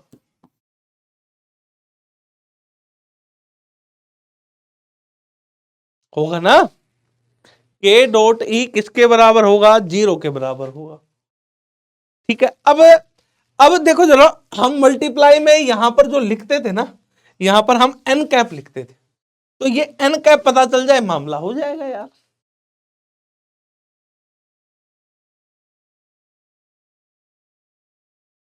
अरे भाई ये क्या है, ये वेक्टर एन है, ई नोट इनटू में ये क्या है, that is the vector N. या तो आप ऐसे लिख लो, या फिर हमने क्या लिखा था याद करो, के डॉट वेक्टर एन किसके बराबर होगा, 0। के डॉट, ठीक है, के डॉट एन वेक्टर एन किसके बराबर होगा, 0 हमेशा होगा। या फिर मैग्नेटिक फील्ड के साथ जो होता है एन डैश, एन डैश वो भी क्या होगा, 0 वेक्टर। तो हमारे पास ये वेक्टर है भाई, सीधा सीधा आई प्लस बीजे, इसको किसके साथ, के वेक्टर के साथ डॉट प्रोडक्ट ले लो भाई, बात वही है। के डॉट ई, ई क्या है, क्या है ई, एम्पलीट्यूड ही तो है, एक तरीके से इलेक्ट्रिक फील्ड तो है। इलेक्ट्रिक फील्ड का हमें क्या चाहिए, डायरेक्शन चाहिए ना, क्योंकि दो, क्योंकि डायरेक्शन ऑफ प्रोपेगेशन और इलेक्ट्रिक फील्ड जिस डायरेक्शन वो परपेंडिकुलर है, तो उन दोनों को हम क्या ले रहे हैं, डॉट, उन दोनों को हम क्या ले रहे हैं, 0 ले रहे हैं। तो के डॉट एन, तो यहां से एन वेक्टर क्या बन रहा है भाई, यही तो आएगा एन वेक्टर, ये आई प्लस बी जे कैप, आई प्लस बी जे कैप, और के हमारे पास ये रहा, तो कर दो जरा, के डॉट एन कर दो जरा, यानी के आई प्लस में माइनस में अंडर रूट 3 के जे डॉट आई प्लस में बी जे कैप। ठीक है, तो हमारे पास के डॉट एन, ये हमारे पास क्या आ गया, के minus under root 3 K B, और ये किसके बराबर होगा, ये 0 के बराबर होगा। 0 के बराबर होगा तो K is equal to under root 3 K B, k से k कट गया, तो यहां से हमारे पास b की वैल्यू क्या आई, 1/√3। ठीक है, 1/√3। ये भाई डिवाइड कर लेना, √3 की वैल्यू पुट कर लेना, b की वैल्यू आ जाएगी, और b की वैल्यू निकाल लेना भाई। ठीक है, इसको कैलकुलेट कर लेना। चलो भाई आगे चलते हैं। अब नेक्स्ट क्वेश्चन की तरफ बढ़ते हैं। आपके सामने ये रहा, 2020 में क्वेश्चन पूछा गया था। कहता है क्या कहता है, for an electric and magnetic field E and B due to charge density rho R T and current density J R T, which of the following relation is are always correct. इनमें से कौन कौन से ऐसे relation है जो हमेशा correct रहेंगे। हमें चार्ज डेंसिटी दे दी, करंट डेंसिटी दे दी, वो टाइम और पोजीशन पर डिपेंड करती है। टाइम पर डिपेंड करती है, करंट डेंसिटी भी टाइम पर डिपेंड करती है, चार्ज डेंसिटी भी डिपेंड करती है। तो कह रहा है कौन कौन से जो ऑप्शन है वो सेटिस्फाई करेंगे। भाई मेरे को एक बात बताओ, करंट डेंसिटी हमारे पास जो है रो वो ये दे रखी है, सॉरी चार्ज डेंसिटी, और करंट डेंसिटी हमें ये दे रखी है। तो मेरे को एक बात बताओ, तो भाई डेल क्रॉस ई क्या होगा भाई, टाइम वेरिंग फील्ड है ना, तो del cross E minus DV by D T होता है, मैक्सवेल्स इक्वेशन। यानी पहली करेक्ट स्टेटमेंट बतानी है तो पहली स्टेटमेंट तो गलत है भाई, मैक्सवेल इक्वेशन के अकॉर्डिंग। दूसरा, डेल डॉट बी क्या होता है भाई, हमेशा जीरो होता है, मैक्सवेल इक्वेशन कहता है डेल डॉट बी क्या होता है, जीरो, हमेशा जीरो होगा, चाहे चार्ज डेंसिटी ये हो चाहे कैसी भी हो। यानी कौन सा बी ऑप्शन करेक्ट है भाई। ऑप्शन सी की बात करूं, अरे यार option C, del dot J plus D rho by D T होता है, D rho by D T होता है, प्लस होता है, यहां पर ये माइनस का दे दिया, यानी ये ऑप्शन गलत। डी ऑप्शन, इलेक्ट्रिक फील्ड देखो, टाइम वेरिंग करंट डेंसिटी भी है और टाइम वेरिंग चार्ज डेंसिटी भी है, तो इलेक्ट्रिक फील्ड भी होगी और मैग्नेटिक फील्ड भी होगी। अगर किसी चार्ज को हम जहां पर इलेक्ट्रिक फील्ड और मैग्नेटिक फील्ड दोनों प्रेजेंट हो और उसको हम उसके अंदर रख दे दें और उस चार्ज में कुछ वेलोसिटी हो तो उस पर फोर्स लगता है इलेक्ट्रिक फील्ड की वजह से भी लगता है और मैग्नेटिक फील्ड की वजह से। यानी देखो, where F is the force on a particle with charge Q moving with velocity, यानी चार्ज क्यू है जो वी वेलोसिटी से मूव करता है तो उस पर नेट फोर्स इतना लगेगा ही लगेगा, हमेशा लगेगा भाई। इसका मतलब ऑप्शन डी भी करेक्ट आंसर है, यानी बी और डी इसके करेक्ट ऑप्शन है। 2020 में पूछा गया था, मैक्सवेल्स इक्वेशन का यूज करना था, वो हमने कर लिया। 2021 में क्वेश्चन आ रखा है आपके सामने, ये रहा। कहता क्या, the expression for the magnetic field that induce electric field. हमारे पास इलेक्ट्रिक फील्ड दे रखा है, ठीक है, और आपको मैग्नेटिक फील्ड का एक्सप्रेशन बता रहा है। ठीक है, क्या कहता है, the expression for the magnetic field that induce the electric field ई। ठीक है भाई, मैग्नेटिक फील्ड का हम बता देंगे ना, जरा मैक्सवेल्स इक्वेशन को देखो जरा।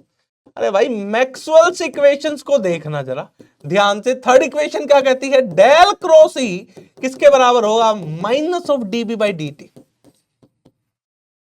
आया, ई दे रखा है, अरे भाई ई क्या है, ई है के वाई जेड आई, के को मल्टीप्लाई कर दिया, के वाई जेड आई, फिर आएगा 3 के जेड जे, फिर 4 के वाई के, ठीक है, इनटू में कोस ओमेगा टी। ये हमें इलेक्ट्रिक फील्ड दे रखी, तो भाई डेल क्रॉस ई निकाल लो, ठीक है, टाइम के साथ इंटीग्रेशन कर दो, आ जाएगा। तो सबसे पहले डेल क्रॉस ई निकालते हैं जरा, डेल क्रॉस ई।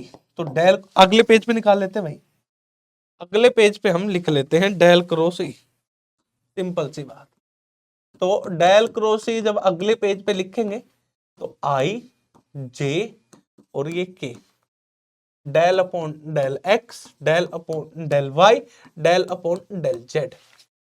चलो पहला क्या है हमारे पास, आई कैप क्या है, K Y Z cos omega T, K Y Z cos omega T, ये है भाई। दूसरा हमारे पास क्या है, 3 के जेड कोस ओमेगा टी, 3 के जेड कोस ओमेगा टी।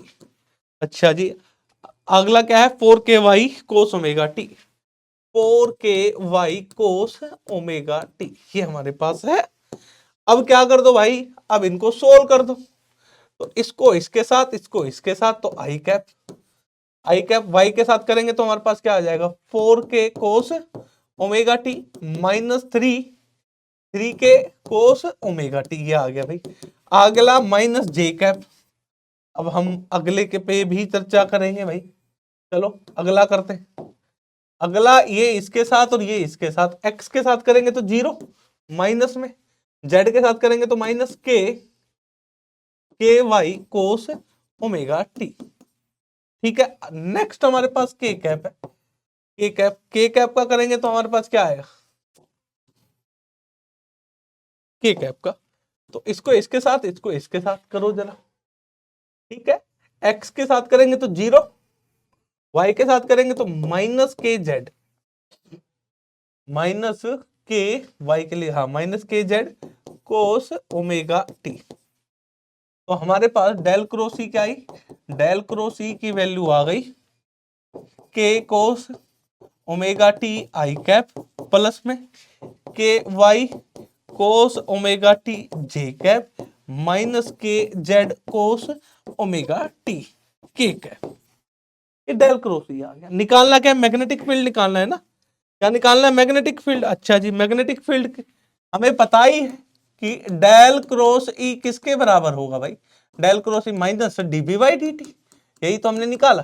तो minus DB by D T को हम क्या लिख सकते हैं भाई, यहां से देखो जरा, ये रही वैल्यू के कोस के कोस omega T I cap plus में के वाई कोस ओमेगा टी जे कैप माइनस में के Z cos omega T K cap.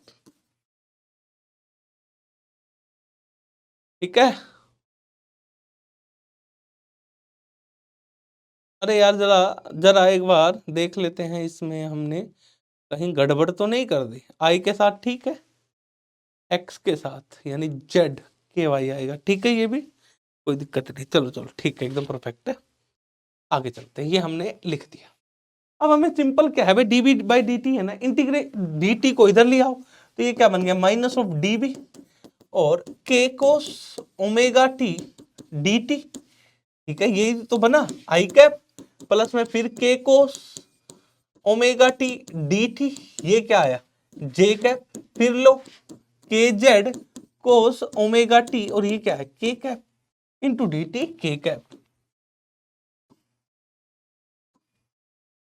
D T K cap plus की जगह क्या आ जाएगा, माइनस का, ये लो भाई माइनस का, माइनस का। अब क्या कर दो, डीबी करना है, इंटीग्रेशन ही तो करना है, इंटीग्रेशन कर दो, ये लो भाई, ये लो, कर दिया इंटीग्रेशन। जब इंटीग्रेशन करेंगे तो क्या आएगा, minus of B is equal to T के रिस्पेक्ट में, तो के कोस का क्या हो जाएगा, sine omega T by omega I cap, फिर इसका करेंगे तो K Y sine omega T by omega J cap, फिर माइनस के का करेंगे फिर क्या आ जाएगा K Z sine omega T K cap divided by omega. Magnetic field आ तो गई, तो मैग्नेटिक फील्ड बी क्या बन रही है, minus K by omega, minus से मल्टीप्लाई कर दिया, माइनस के बाई ओमेगा। ठीक है, यहां पर क्या बच रहा है, यहां पर आई कैप, यहां पे plus Y J cap minus Z K cap into sine omega T. Magnetic field, that is the magnetic field. Option देखो जरा, आ जा भाई, option option D minus K by omega I cap plus Y J cap minus Z K cap sine omega T, I cap Y cap minus Z K cap. ठीक है, ये रहा I cap Y cap minus Z K cap sine omega T minus K by omega. ठीक है, तो हमारे पास ये आ गया, ऑप्शन डी इसका क्या है, करेक्ट आंसर है।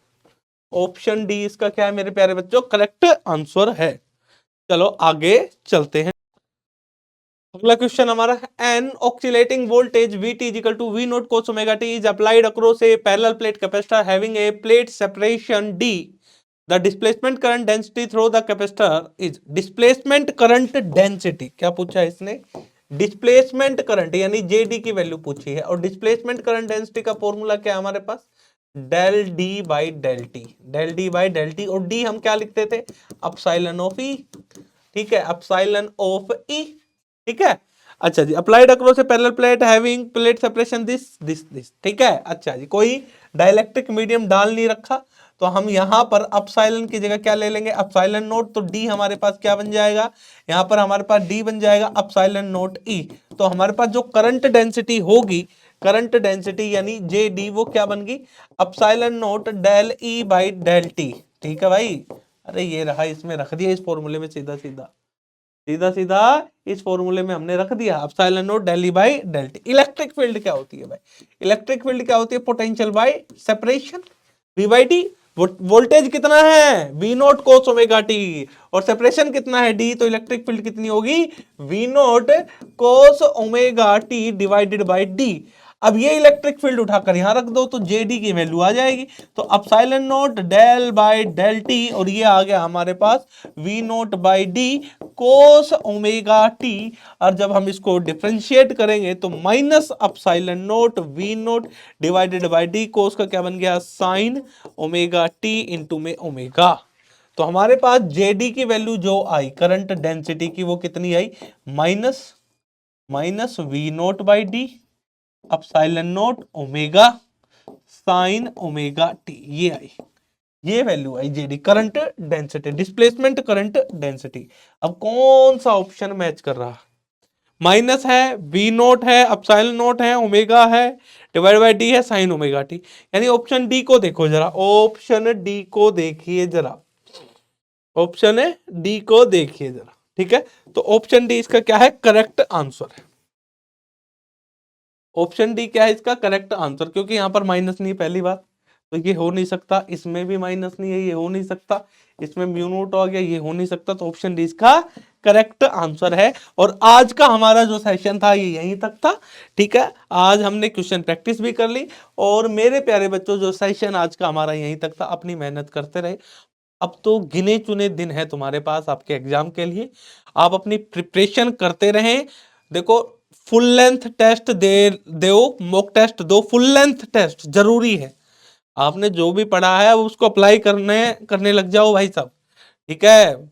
समय आ चुका है फुल लेंथ टेस्ट देने का, जिसने नहीं दिया है, अगर नहीं दे रहा तो बहुत बड़ी गलती कर रहा है वो, तो कृपया करके ये गलती ना करे, फुल लेंथ टेस्ट दे, मॉक टेस्ट दे, ठीक है।